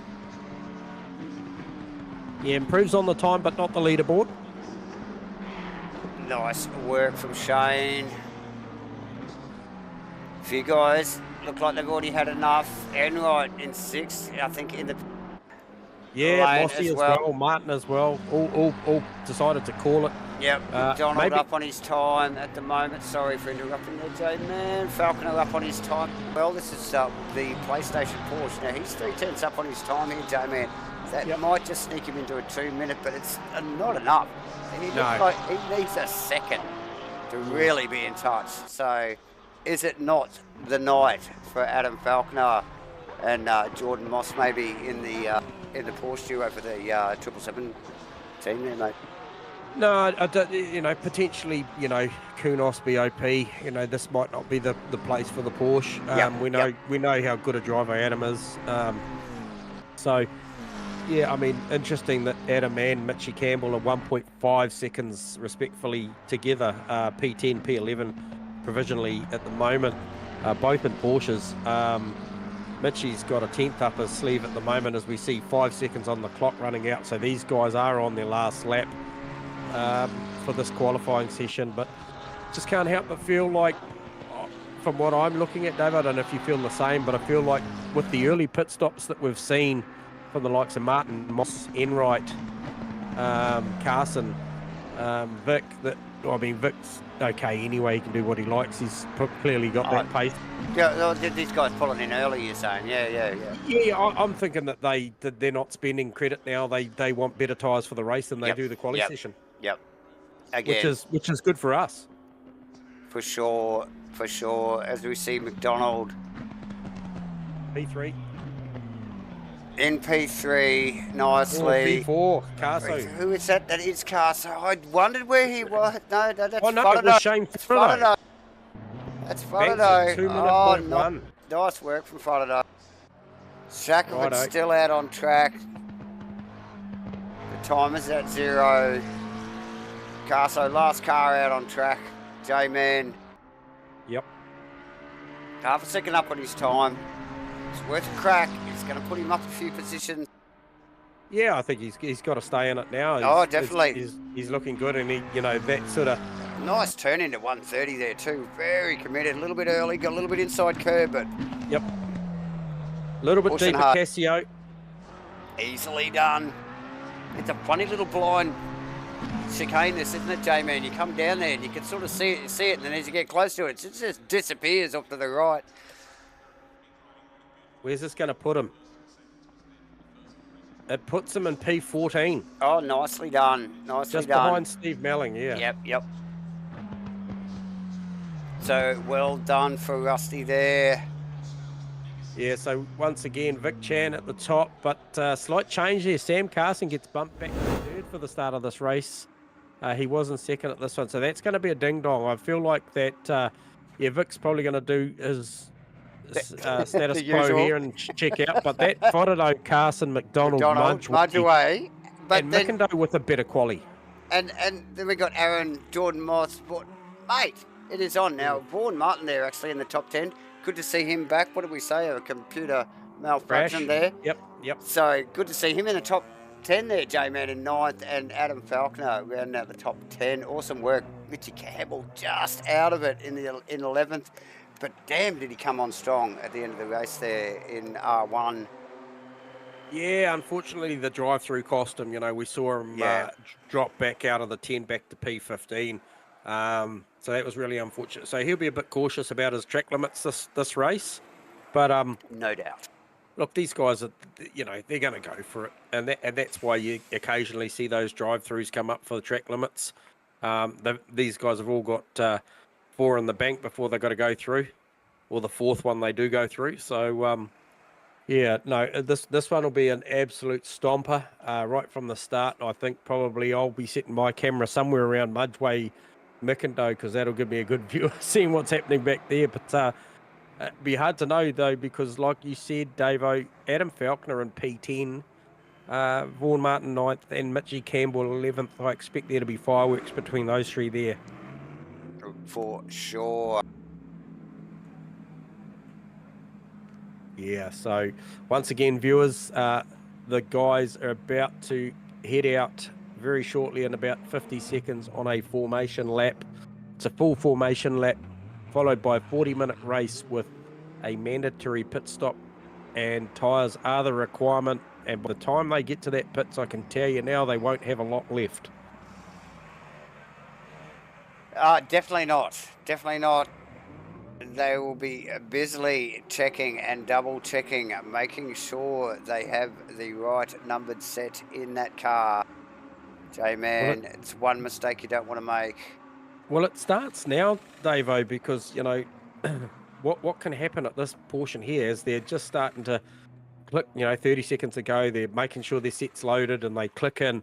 Now, if they click out and then click back in, it will by default pick another set of tyres. These guys are learning this, and you'll probably expect to see less and less mistakes as far as the pits, the car setup goes on through the duration of this championship. But I have had it happen to me myself. Second guess the setup, click out, click, you know, click back in, and you're on the wrong set of tyres. And I tell you what, looking at those, it's not a nice place to be, is it? No. I mean, if you started this race on the set that you ran long in race 1, you'd be looking for a really pit stop. Yeah, you'd be in a hot world of hurt, and definitely double guessing what to do next as the boys roll away. 25 cars on the grid again for R2. Bobby Laycock and Lachlan Andrews rounding out 24, 25th. Vic Jan again pipping the top spot. Faraday in second. Carso, McDonald, Mudgeway. It's going to be a battle up the top here. McIndoe rounds out that 3rd row of the grid there with Aaron Enright and Jordan Moss on the 4th row. Yeah, another great qualifying for Steve Melling and the Shell V-Power Ferrari. So that team looking to once again score heavily this round 2 for the teams, you know, because we can't play down the importance of the teams championship here. You know, these guys are racing for several coveted titles tonight, Davo, aren't they? Absolutely. So yes, team, that's the V-Power. The Shell V-Power team, the Ferrari team, Damo, Jacques, Damien Jones, Steve Melling and Bear Grylls, all in Ferraris. I think Damien, the odd one out, it's a little bit of a maroon colour rather than the traditional. I'm getting used to it. Yeah, that's okay. I'm good with that. I'm a Queenslander, Australian, as you have noticed already. So yeah, I'm good with that. So is Jacques. Okay.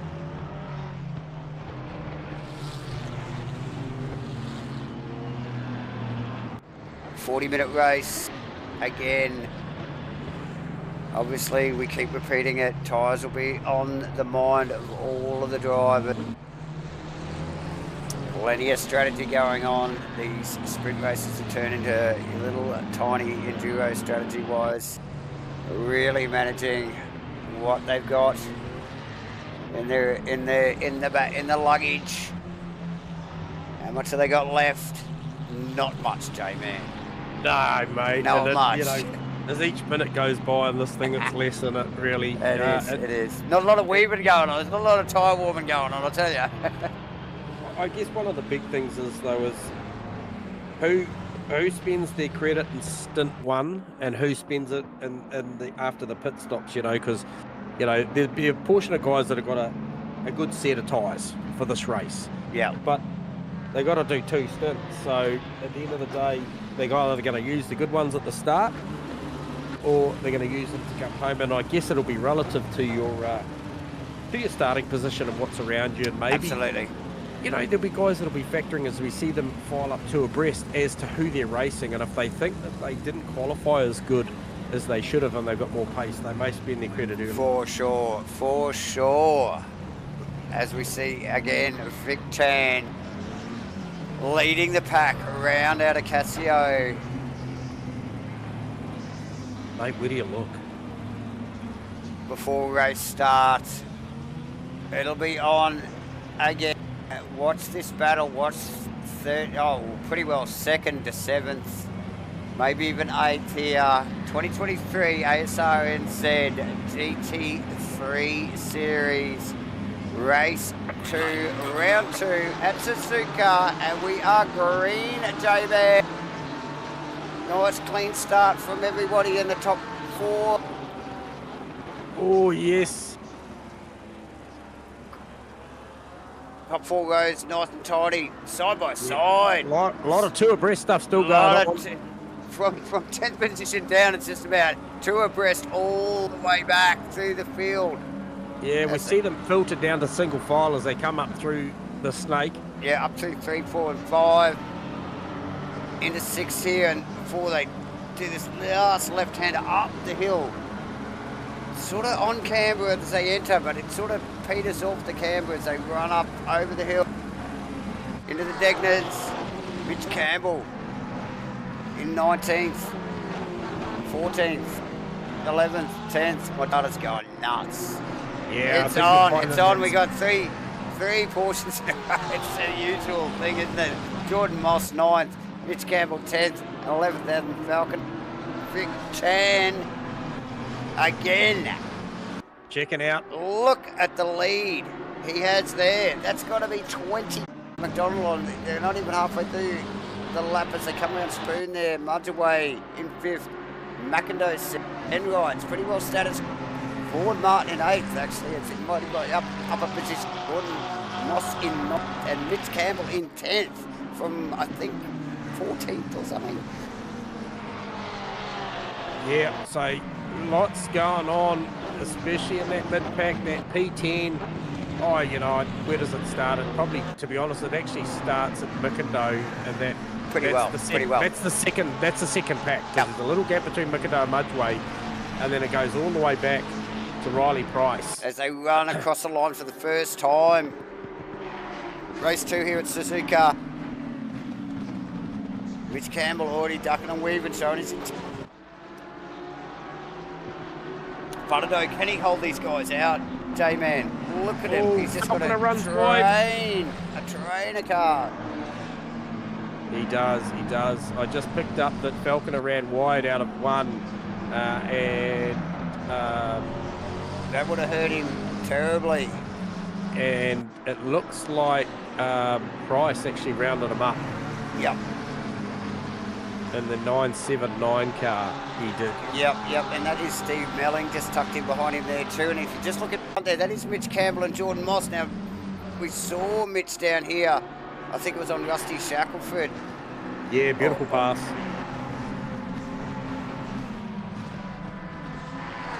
I'll tell you what, so further up the road, not that further up the road. It's not that far, mate.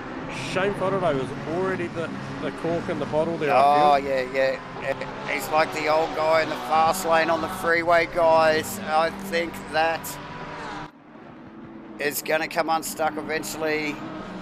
I reckon Kato wants to get past that because he has the teammates of McDonald and Mudgeway breathing down his neck. He needs to make something happen here quick. Has he got the measure? Here we go, down into 130. Not the place to do it, J-Man. You want to get it done earlier than that.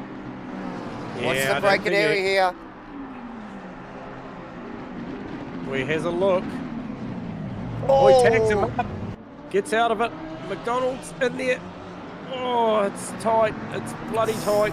that just gave, that looks like that's actually, because Carso had to defend and probably yield a little bit there, didn't he? After just tagging the back in front of those cars. Giving Frodo a little bit of breathing space. Yeah. Now, this will be the true tell of what guys are running on, because the pit lane's open. There's guys like McDonald, Mudgeway, even, to be honest, even Sam Carson, even though he's dropped back a little bit, do they get out of traffic now? Do they get out early? Yeah, and like you said, that determines on what tyre they're on at the moment. Look at that BC crew. We're in 4th position, we've got John McDonald. 5th position, we got Mark Mudgeway. 6th, McIndoe. 7th, Aaron Wright. Yeah. Bam, bam, bam, bam. Yeah, looking for a points haul tonight on the teams. Oh, aren't they what? I was just watching Vaughan Martin attacking the back of that breakfast crew car, the Nespresso car of Aaron Enright. Yep. And he was showing real aggression. So we're going to see inside the next 2 laps, Davo, who's on what tyre. Yeah, definitely. Just get up with Jacques, who is in the middle of that second pack you were talking about, J-Man. Just like pretty well from Mitchie back. Yep. It's actually from about Vaughan Martin back. So you got Jordan Moth, Mitch Campbell, Riley Price, Adam Falconer, Steve Melling, Damien Jones. It actually goes back even further. Rusty Jackman, Jeff Burse. Hot. I'm Sam not sure Carson. what happened to Brad Robinson, Davo, who featured really, really strongly in race 1, but he is tucked up behind Mitchell Cole in P22. Way back. Yeah, and with a lot of pace, just sort of caught himself up in the brake zone into Spoon and just lost the margin there. But I'll be watching him throughout this race because he's well out of position. Absolutely, J-Man. Let's look at those track temps. Actually, they're just up a smidge. Okay. Up a smidge on the last race. I think we were about 38 track, 31 ambient. Not too bad. Like I said, nothing like the heat wave these guys are having to deal with at Imola last week. Yeah. But look, that breathing space we were talking about that Frodo had. It's gone. It's gone. He's run out of breath. He's got to run out of breath already. And that is Carso in that Xbox McLaren. All over him once again. By the end of this lap, he'll be looking for that same move, I reckon, J-Man. I think you're right, mate. He's going to size it up, and like you probably think better of it down into Casio because that was diminishing down there. The BMW's too strong out of 130. I think his option, to be honest, is down into the Degners. If he can rattle Shane's cage down there, get Shane to run wide and tuck it down the inside, either there or upset Shane into turn 1 and tuck it up the inside might be an option. I don't see too many other places, but he has got pace. Just picked up on Steve Melling, really, really attacking the back of Adam Falconer. So I suspect 2 different tyre strategies there as they just round up Riley Price. Well, Adam Falconer will anyway as he comes. I'm not sure. I'm just trying to pick up where they are. They're coming up into Spoon, so they're coming up through 200R and they're coming up into Spoon, and he's got the job done. Yeah, Adam so Falconer easily passed Price there. Yeah, and like you, because you were watching Melling there actually. There. Oh, look at Falconer, very wide, overcorrects it. Yeah, does it. Great job to keep it off the tyres. Wow. Wall out there, but loses all the way down to Jeff Burst there. Yep. So expect to see Adam Falconer sitting in P15 after that little off track there. So Adam, I would say, is on a pretty ordinary set of tyres right now. Yeah, for sure. As again. We see Rusty Shackelford up beside the Melling Ferrari on the outside into Casio. Sam Carson to pits. Really trying hard. Carso in the pits now. And Mossy. Got to get back up the pointy in here. Just see where we've got Frodo. Okay. So Carso in the pits, like you mentioned there. So he's out of that equation. I guarantee that BMW was holding him up. He had to get out of that fight. McDonald's taken over where Carso left off. That's not going anywhere soon. And Steve Melling and Rusty Shackelford are still at it. Oh, Shane Frodo runs wide, lets Mark Mudgeway and John McDonald through. Nick McIndoe trying to pick up the scraps, but just a little too short. Lower. So that's on the last corner, I think turn 6 on the way up the hill there. We'll see if we get a bit of a replay on that one, actually. Yep. It was just an unforced error there, and those two BC boys picked his pocket there quite easily.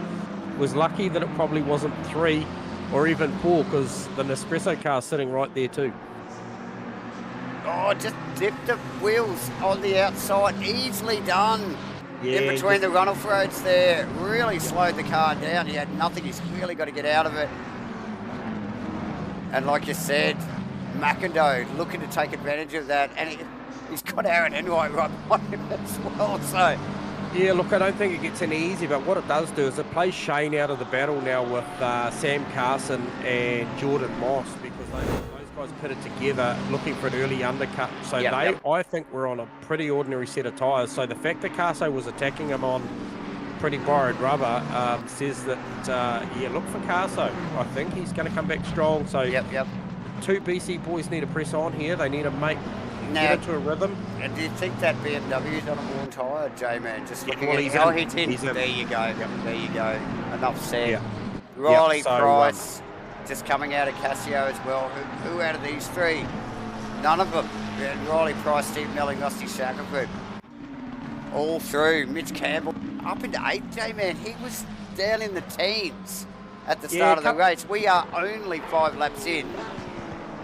Yeah, you've got three official places ahead of him that have made their stops, I think. Actually 4, because Burse is in as well, and Head got him as well. So it'll still put him effectively P11 officially if it stays the same. But he's well up on that. Just looking, I just picked up on Vic Chan again. Just want to, because obviously they don't get a lot of airtime being so far out front, but, we're 5 laps in and he's approaching 12 seconds ahead.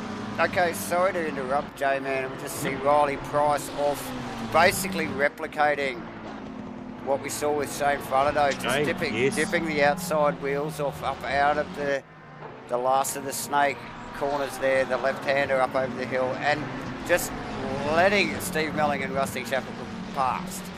So unfortunate for Riley Price there, J-Man. Yep. So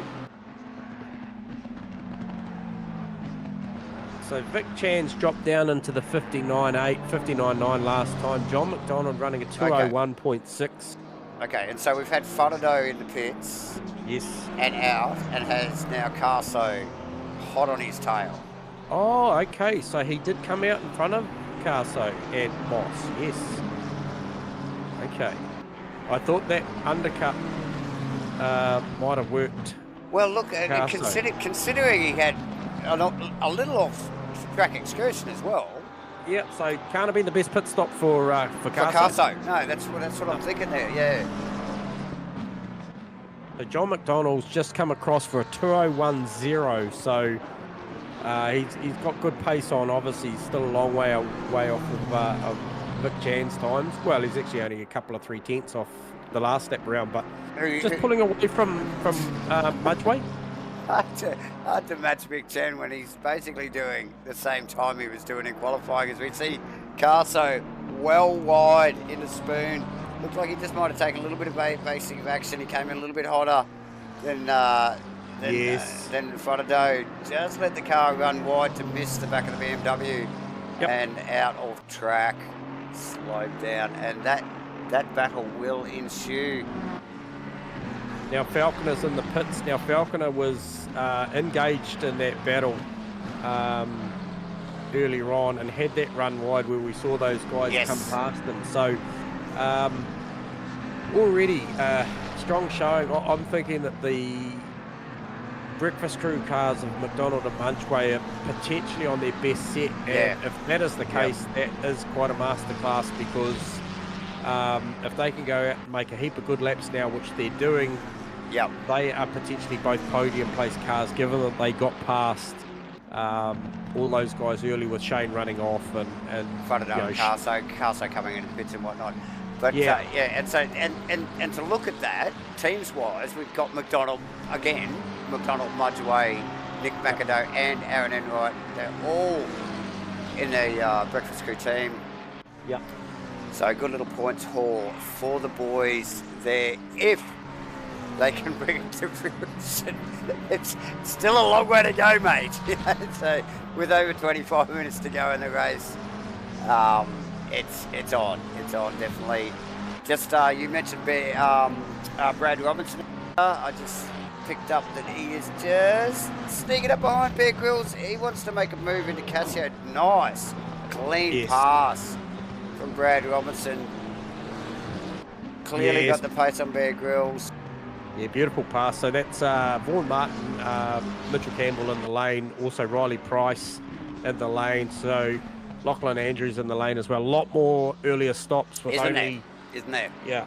So 25 minutes still to go in this race out of 40. So we've got to get back and have a look at this Steve Melling, Rusty Shackelford battle. Two unpitted drivers, obviously, but yeah, like you're saying, J-Man, a lot more pit activity earlier in the race than we saw in race 1. Yep. Clearly shuffling those tyres around, trying to get the best out of the race. As Melling easily holds Shackelford off by the looks of it.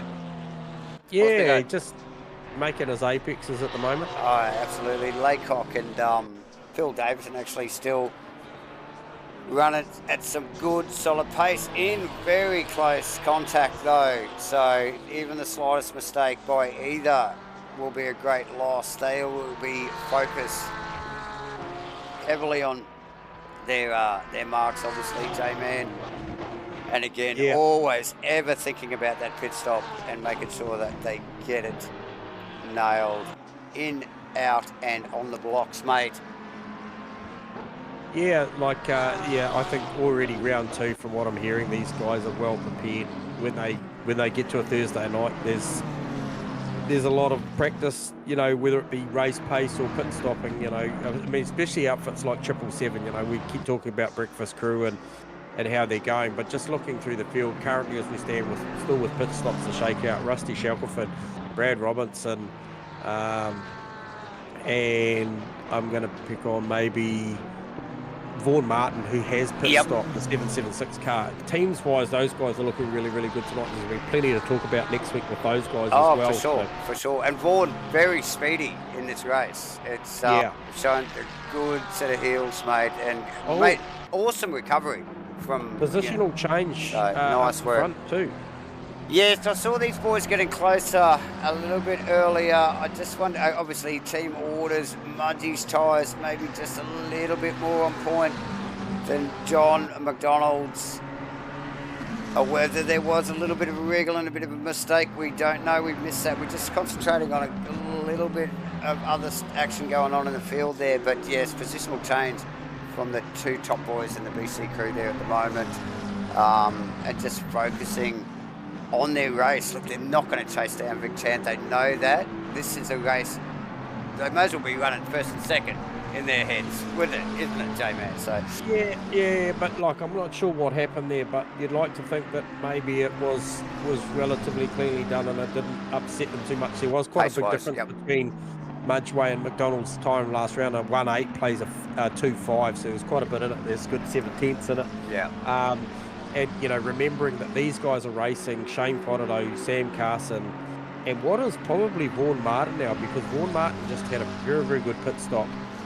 He has got Jordan Moss, although Mossy just ran a little bit wide there, but he has got Jordan Moss up behind him. So and obviously their own teammates of Aaron Enright and Nick McAdoo, who weren't that far behind them and still are. So absolutely plenty to play for as McDonald. I just saw McDonald in the second half of that lap. We definitely ran wide at the exit of Spoon. He's straight in, J-Man. That car needs some attention. Needs some tyres. Oh yeah. So let's definitely need some tyres. So you'll be looking at him. Oh, who got that? What happened there? Riley Price for a drive-through. Sorry, J-Man. It just popped up on my screen there. So we've got Riley Price with a drive-through, J-Man. Has he pit stopped? So that he has for track limits, won't it? The drive-through. I'm just going to have a look at that and see what that looked like. Riley Price. Okay. So he's out at Spoon at the moment. Looks like he's struggling with the car a little bit. Actually, a little bit wriggly in the braking area. Now he's run deep again. Now Riley already pitted.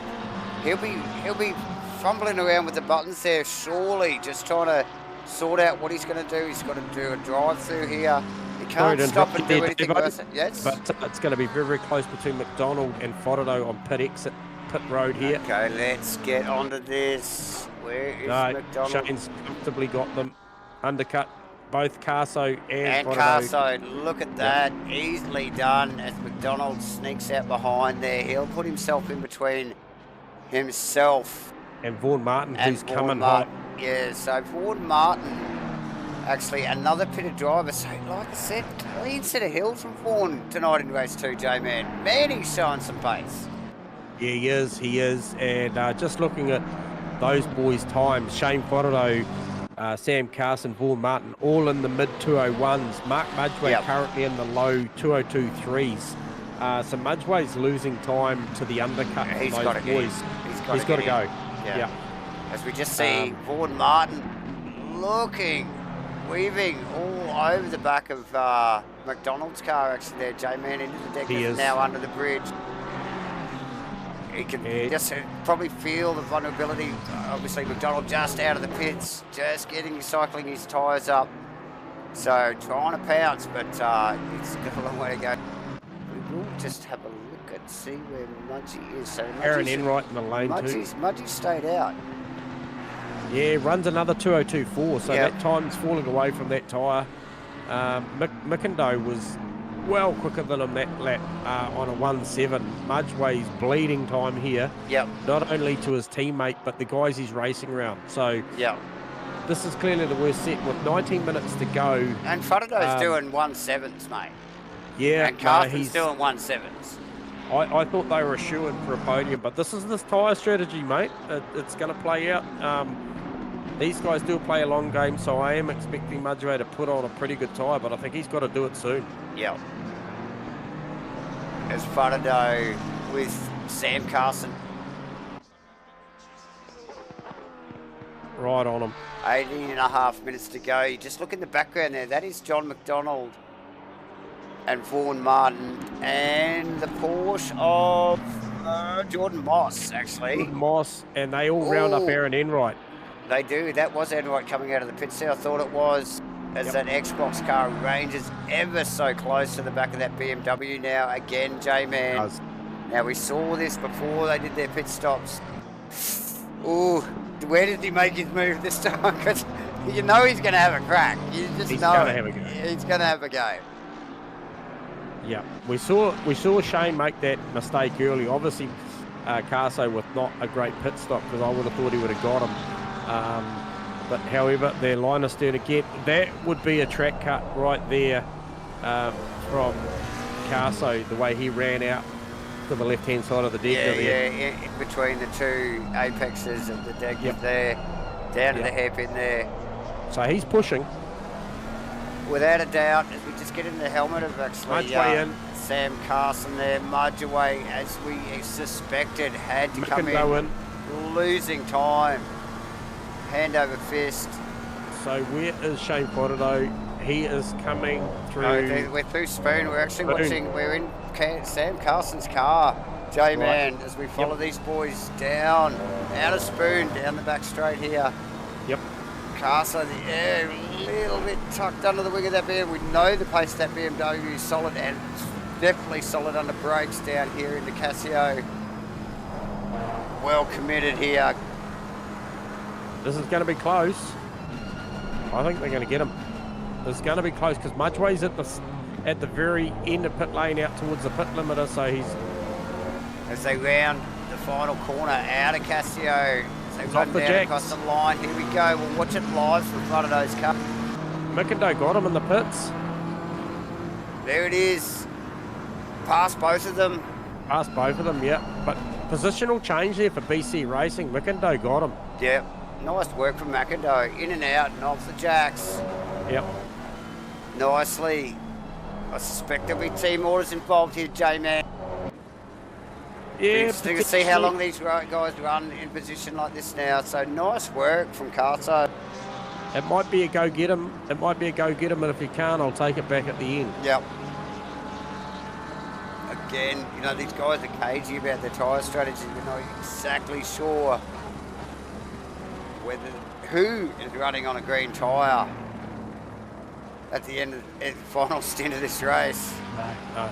As we see, there's only, what have we got? 1, 2, 3, half a dozen drivers, 6 drivers left to pit. Yeah, a lot less drivers to pit now as at this time we were last race. Absolutely. We saw a lot of guys run long, so Definitely right down to the, 40 seconds from Melling. yeah. Can Shane hang on to that tyre, that BMW? We saw him in tyre struggle street at the back end of last race, and I just watching the attitude of that car. It's relatively tidy at the moment, but the second I see it start wiggling, you know that Sam will be watching and he'll want to pounce on that. So good down the back chute though, right? Oh, absolutely.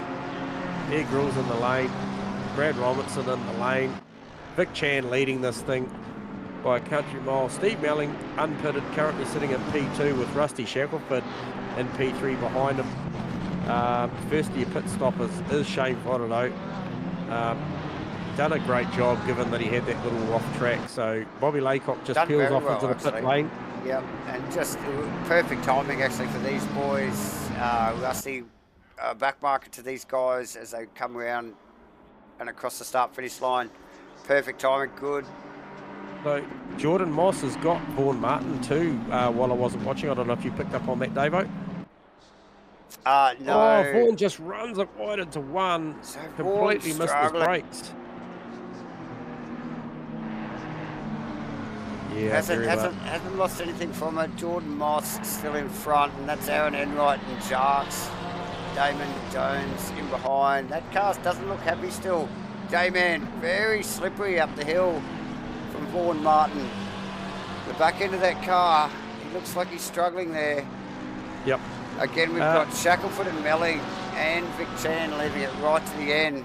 Yeah, letting it all Pit hang stop out wise, there. Yeah.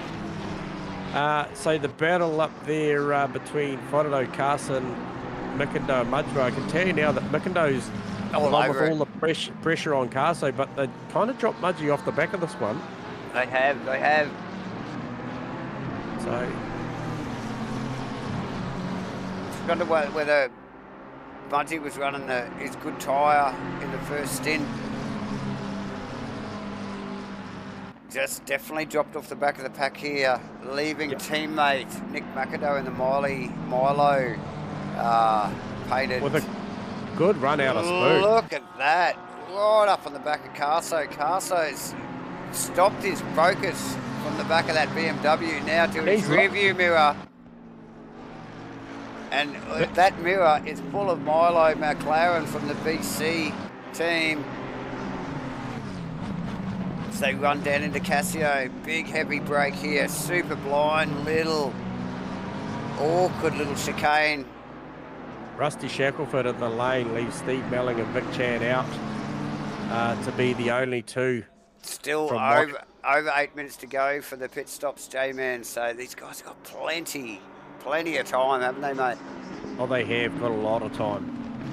Where does Rusty Shackelford come out? Okay, so he's going to come out somewhere around Brad Robertson, is it?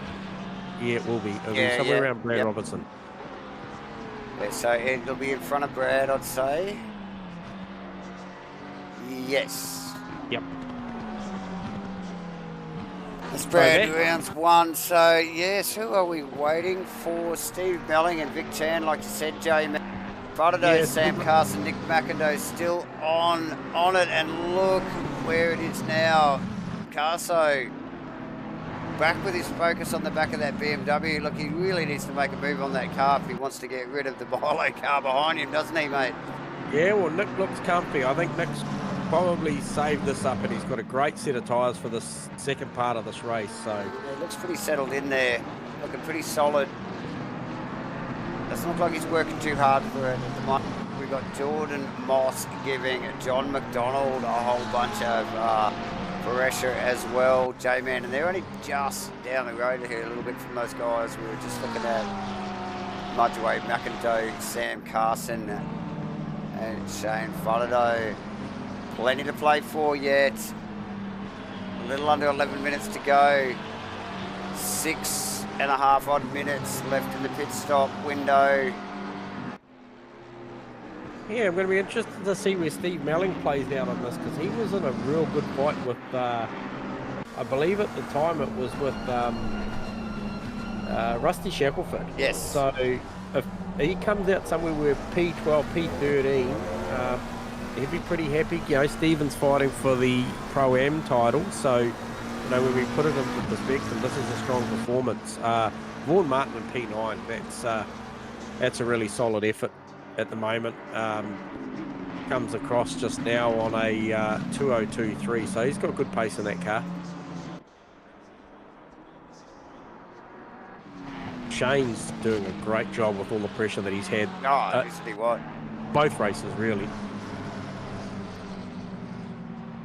Yeah, again, I think a little bit like Imola, the Beamer doesn't look like it's the fastest car out here, J-Man. I mean, his position says different, but to look at the body language of the car, and you know, when other guys are so close to him, it does not look the most dominant car on the track, does it, mate? And doing a fantastic job, like you said, to be in the position that he's in. Oh, bit of a run here for McIndoe. Nice work. Can he get an inside line at the hairpin? No, he gets out of it. Not enough room up there. I tell you what, he got a good run out of the Degner. So yeah, very equally matched there. That's actually Mudgeway snuck up now. That must have he's must have eased out of that a little bit, because look at that, he's lost a little bit of position as we look out of the back of Shane Faraday's car now. Chan and Mellingen. As we'd expect. So Melling again follows Chan in. Yep. Using Chan as a bit of a guide to where he wants to be. Nothing wrong with that. Yeah, Chan out comfortably already. We'll watch Melling come out, because we want to just see where that lands him. Yeah, I'm in thinking relation to Shackelford Robinson. So definitely with Shackelford, we know that's about the area that he wants to be. Shackelford currently in 13th. Now he's got his hands full with Brad Robinson, I suspect. Well, let's see if we can get our camera on that one, actually. Devo off the jacks. As the boys come through Casio. Shackelford. Get out of the front of Shackelford's car. We'll see if we can see Melling coming out of the pit lane here. There's the Ferrari easily in front, J-Man. Plenty of room. Yep. Oh, Rusty. Oh, working hard to keep that thing from running wide. That's allowed Brad Robinson through, J-Man. He would have seen Melling come out of the pits there. Just looking for that little bit extra under brakes there. So is that a legitimate, what's that? That's... Where's that put him? Does that put him in P13, is it? Yes. Okay. No, So P12. We'll see that as... Yeah, P12. Yes, that's right. Yep. So as they come across the timing mark for the first sector, their data updates, and yes, Melling in 12th position. He'll be stoked with Carson McIndoe still on. I can't see this battle going anywhere soon, mate. This thing will run down to the wire. Faraday again, and we've mentioned it, how he's done really well to keep that BMW in front of this angry bunch of McLarens all night. And it still continues. Little over 6.5 minutes to go in this race. It's only going to ramp up. We've got Aaron Enright, Jones Sharp. Mate, has he had some form? This guy, he doesn't make a lot of races, but when we get him in here. Oh, look how quick he was through 130. Big dog down the inside. He's going to force it. Big fake to the left. Yep. Good driving to get out of that. And yeah, pulls back, because it looked like he had overlap, J-Man, from my camera. And that all stemmed from 130. The run that he got down through there was absolutely stunning. He just closed the gap down, heading down towards Casio. Again, Sharks showing his intent. Looks the Ferrari looks agitated. Got to get back up the pointy end here. This Carson McIndoe battle in shoes. These two. Great drive from Nick. And look, he is not letting up at all. There's like barely a car length between these two as they run up through the snake section of the track into the Degners. No mucking around. No, and this is where I thought Nick was strong too. Coming out of here, he was really, really good. Seems to come off the hairpin really nicely as well. But yeah, tough place to pass, isn't it? You know, like it's so flowy up over the top here. Hard to get a big enough run to get the overlap pretty well anywhere. Yes. Here without a mistake. And just the sheer quality of driving in the field. Like, mate, you need a mistake. You really do, eh?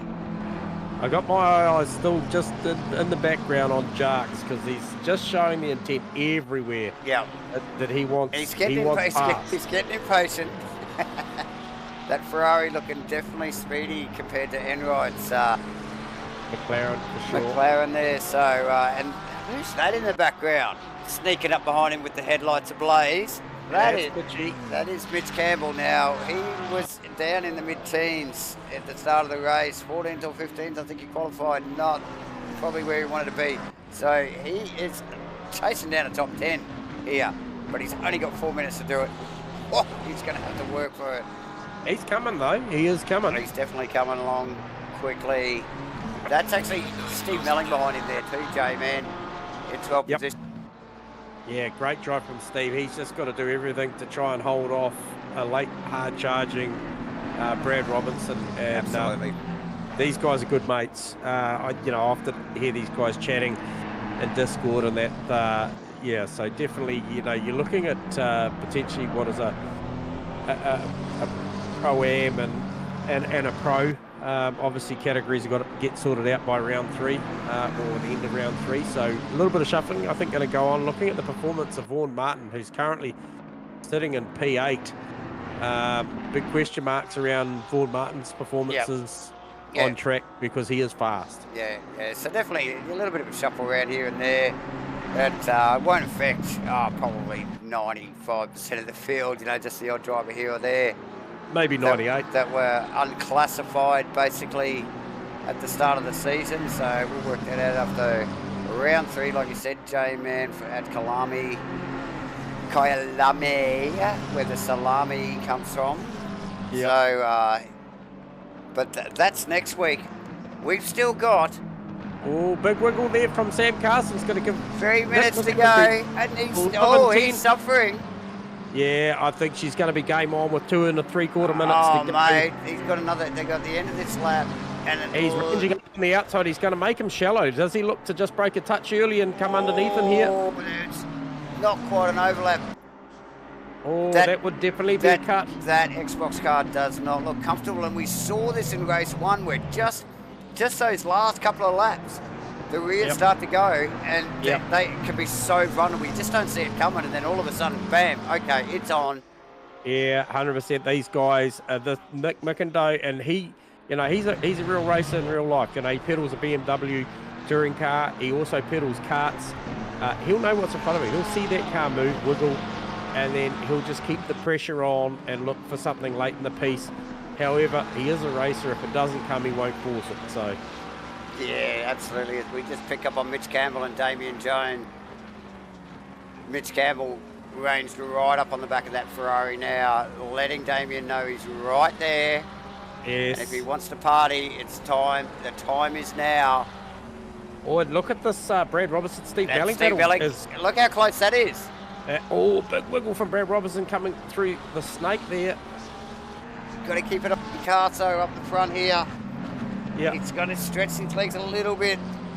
This could change like literally any corner. Yes, it could. These guys are going to do another lap. Mitchell Campbell looking for an inside move. Oh, the deck is not. It's not on there. It is not on there. I'll keep my eye on this one. You keep. Because as you go. that is not a place to pass. Like you said,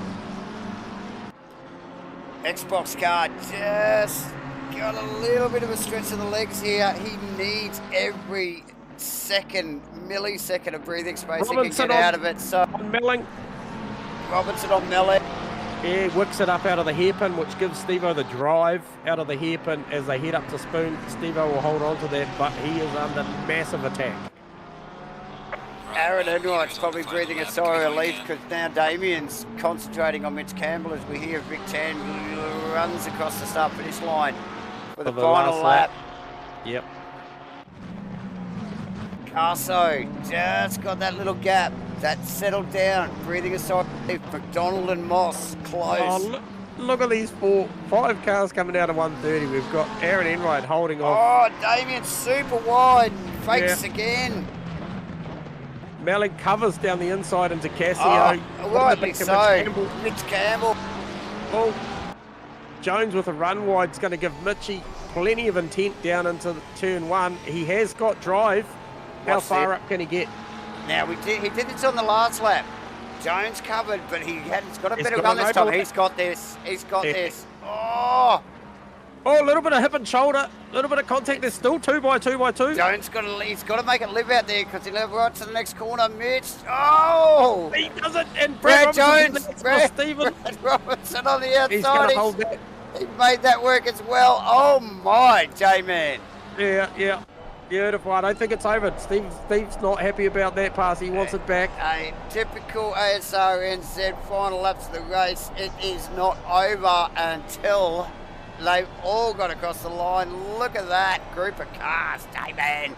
Yeah, you got Jordan Moss starting to put massive amounts of pressure on John McDonald for P6 and P7 also. So probably the only guy that's probably breathing a sigh of relief now is Vaughan Martin, and P.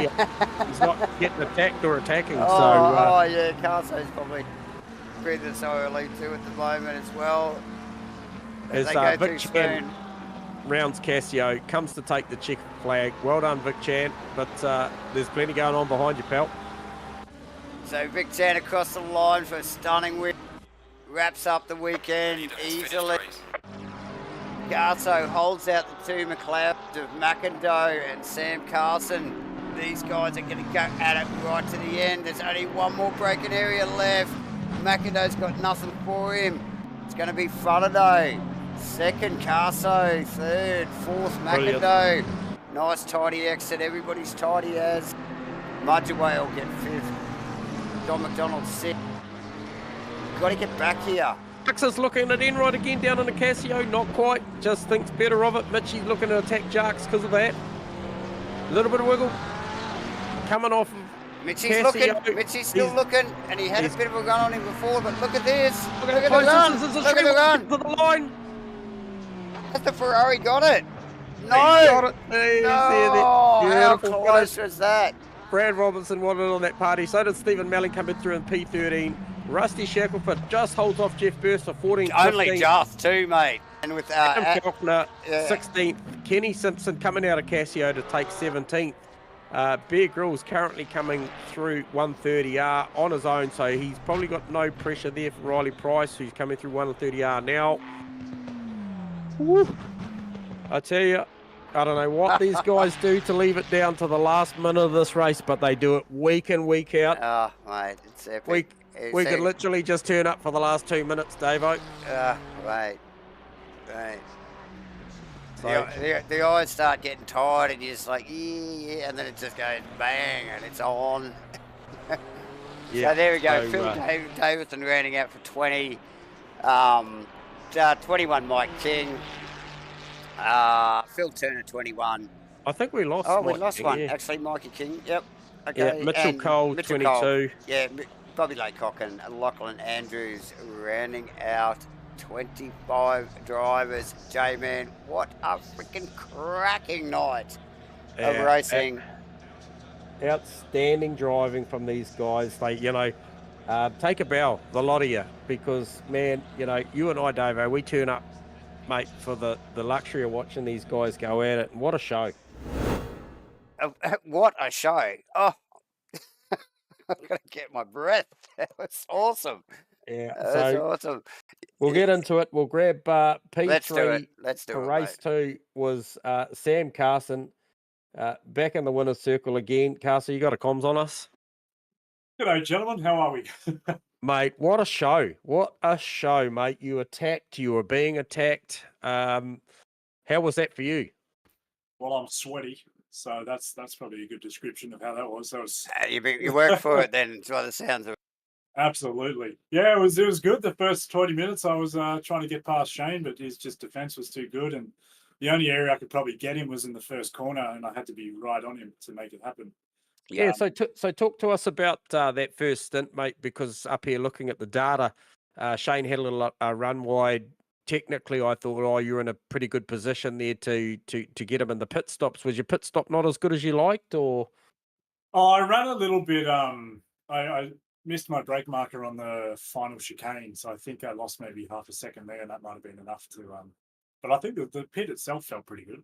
Okay, yeah. Well, we just sort of picked up. I sort of initially at that stage thought you might have got him, and then it came out and it was real tight once again. And yeah, I mean, it was set up for an absolutely outstanding battle for the duration of that race, mate. You know, like obviously there was different tyre strategies. So what was the one you played there, mate? Best tyres first or best tyres last? So I ran my fresh set for quali, and then I threw on an old set for the start of the race, but I only put 20 litres of fuel in. Yep. So it was just going to be a quick stint, just burn them out and make the most of the pace with the low fuel, and then it was back to the freshish set. Fresh-ish. Freshish. Yeah. And that's what carried me through the rest of the race. Yeah, I was feeling okay, but there was a lot of death wobbles at the end there with Nick putting the pressure on. Yep. We did notice that the body language is looking a little bit sus there with a few laps to go, but you seem to regather it there and sort of refocus. And, maybe McIndoe was sort of, had the same struggles, and you just gained just enough breathing space just to bring it home, mate. Nice work, man. So a couple of podiums for the night, eh? Yeah, absolutely stoked with that. That was some wicked racing. Yeah, so a massive improvement from round 1. 9-9 plays a 2-3 this week, Samo. So you're on the right track, mate. Correct me if I'm wrong, but I think those stats are about accurate. So well done on the on the double podium tonight. And if that's what racing is on a Thursday night for you, mate, I'm sure you'll keep turning up. Oh, I hope so. Let's see what we can do next week. Where are we racing next week? Kyalami, mate. Kyalami, I think it's like a bit of an afternoon race scenario, so sun might be a bit lower in the sky. So yeah. Lovely. So maybe not as hot as it has been. Maybe not as hot as it's been. That's exactly right. No. We'll have to check the weather forecast, but I would suspect going into into dusk, mate, that it mightn't be so bad, Carso. So hey, well done tonight, mate. You absolutely entertained us and anybody else that was watching. So congrats, mate. Enjoy that one, and yeah, catch you next week. Thank you very much, fellas, and thank you for everything you do with the commentary. It's wicked. I'm going to go and watch it now. All good, matey. Nice one. So there you go, folks. That was P3 Sam Carson. Now we got to get this guy down here. Shane Fodado. He probably needs to take a bow after that jive. Shane, you got us on comms? Hey, boys. Mate, how's your Thursday night racing? Oh, mate, I am sweating. That was tough work, both races. It seems to be a common theme, mate. Sounds like you guys had a big workout, and it looked like it from up here, mate. What a cracking race. Man, it looked like you were defending all night, mate. Yeah. What was it like? How was it? It felt like that, but the truth is I didn't have to move off the racing line. I was just... Yeah. Once I knew I had straight line speed on them, You did. I didn't have to defend anywhere really. No, unless I made a mistake. And it's strong under brakes as well, so you get that little advantage and then a little bit more. So the mid corner speed obviously suffers a bit, but that's 2 weeks in a row where I've just been under attack the whole time. Well, no wonder you're sweating, mate. Yeah, so a couple of little key points we picked up on the race, Shane, and we're always trying to dissect the whole tyre scenario here, you know, seems to be probably be the talk of the I guess the sprint rounds, but it looked like you didn't send a tyre invoice till maybe the second race. It looked like maybe the tyre wasn't as flash in the first race, because we saw you hanging on to the back of that thing at the back end, defending pretty hard. But then that back stint, you look, even though you're under attack, you look good, and you look even better at the back stint of race 2, the Definitely, second stint. You know, so was that the scenario? You sort of saved a bit of credit for the race 2? I actually, no, kind of the opposite actually. But I made a setup change which tidied the car up. So, Okay.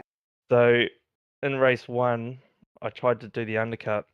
It almost worked, but I used up a whole fresh set and half another set, and then I had to start on the worst, the worst Yeah, set yeah. out of the 3 and try and hold on for 10 minutes, and then Yeah. I dropped the wheel off, so I was surprised that I managed to pass them back, Mudgy and JB. So were we, mate. So were we. We Yeah. saw that, you know, like, so. Yeah, so you we come up out of thought, Dunlop and drop the wheel. So I think we talked to Carso about it, and, you know, like, you know, theoretically he should have been in front of you, but he reckons he might have just gone a little bit deep down into Casio there after 130 and lost half a second or something before he even got into the pits. So mate, saving grace for you there, mate.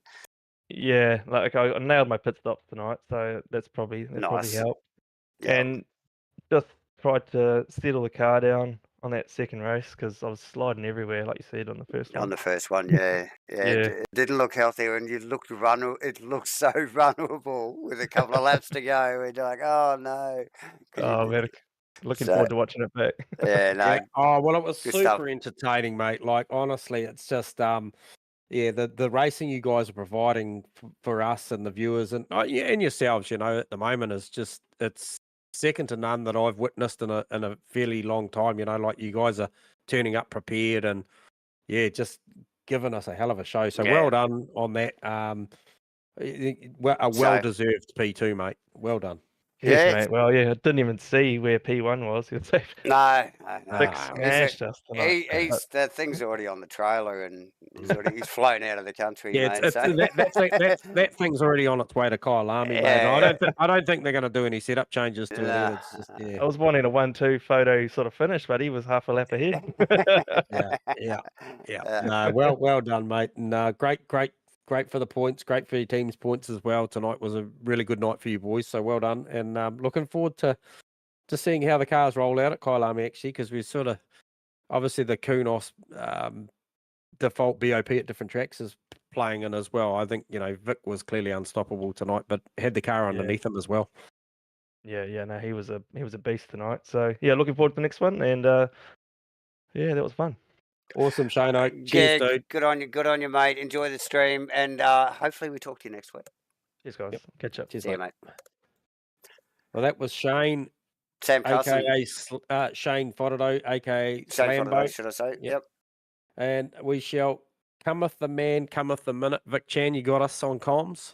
Yeah, mate. Hey, guys. Mate, if that was a lap in Q2 on a warm tyre, mate, you still just banked a solid 9.8. Well done on that. What can you tell us? Like, you know, other than the fact that you checked out again, what was the highlight of your race, mate? There's not many highlights at all, to be honest. I was just I was more just checking to see how much tires I'd use and just for future races, so I know how much I can push it and how much I should look after them. Really. So a bit of R&D out there tonight, really, eh? Yeah, pretty much. Yeah. It's bittersweet. I mean, I much prefer to be in the battles, but yeah, what can you do? Oh, you know, and look, you know, you certainly had some fun last week. You know, you had some good battles on your hands, and we hope for your sake that happens at Kyalami next week. But give us a little bit of an insight, Vic, to the complete tyre strategy, what rolled out tonight for you, as far as, you know, obviously, you know, where were you at in race 1 tyres versus race 2? You know, how did you play it? Did you save some credit for race 2? Yep, I started the race with fresh tires both races. So I used one tires for quali, and then the other 2 fresh for the race. So I'll quali with used tires basically, because it's pretty much still good. Yeah, so that 9.8 versus a 9.6, that was potentially the difference, or maybe a little bit of track condition as well. It was a little bit hotter there. Yeah.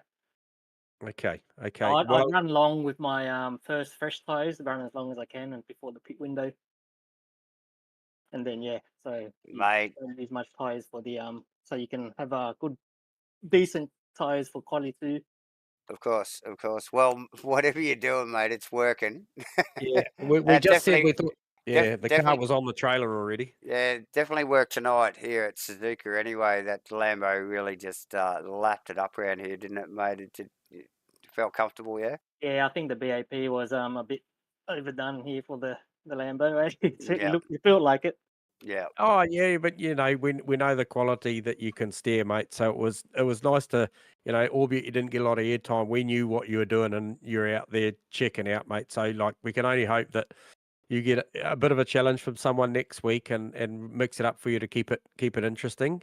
But nonetheless, mate, that was, like I sort of mentioned, that was probably as dominant performance as I've seen in a long time. So well done. And I guess the saving graces, mate, is there's a whole stream you get to watch what was happening behind you. Yeah, I'm keen to watch it back. I heard Spain was in a lot of battles, so Oh, it was all watch that happening. back. Yeah, it was all happening, mate. You'll enjoy. No Yeah, doubt. I'm sure the next races the Lambo wouldn't be as quick at Kyalami, and that I'm pretty sure the McLaren and Porsches are going to be quick there. So Yep. good. Well, your teamie wanted a 1-2 photo finish across the line. So maybe if you do that again, just do a slightly better job when you come around to lap the field, you can come up behind them and finish 1-2. When you're lapping them. Maybe, If it was closer, I would have thought about it, but it was 30 seconds back. So yeah. a No, long well time done. away. Well done on the drive, mate. You deserved it. Solid 1-1 on the poles and the race finishes. Yeah. So there you have it, people. That's Vic Chan, your dominant double race winner here tonight at round 2. Thanks, Vic. We'll talk to you next week. Cheers, guys. See you next week. See you, mate. Vic Chan, everyone, round winner, clear round winner with a dominant performance, snaring both poles and both races tonight. J-Man, what a cracking night of racing once again, my friend. How's the finishes, mate? I'm still hung up on the finishes from Damien Jarkus Jones, bloody, and Mitchie Campbell, and and Aaron Enright and these guys. These guys were just going at it right to the death. Totally. That's the cool part about the racing at the minute. For is sure. These guys don't give up, mate. So No, and Bobby Laycock and yeah, Lachlan Andrews, I think it was in the first race, right down to the wire. .0090, yep. Yeah, a couple of AM drivers. So yeah, look, all the way through the field, plenty to play for everybody involved. It's been a amazing couple of rounds so far for the Asrnz 2023 GT3 Series Season 2. And next week, I can't expect it to be any different coming to you from Kyalami, J-Man. So I hope it's not any different, mate, because I can't see why it wouldn't be. yeah, no, absolutely. Another awesome call with you, Davo. Just loving my Thursdays at the minute. Oh, as always. So yes, afternoon round by the sounds of it at Kyalami next week, viewers. Thanks for joining us, everyone. Join us again next Thursday. I've been Davo. This is J-Man. We're out of here. Have a great night. I hope you enjoyed it. See you.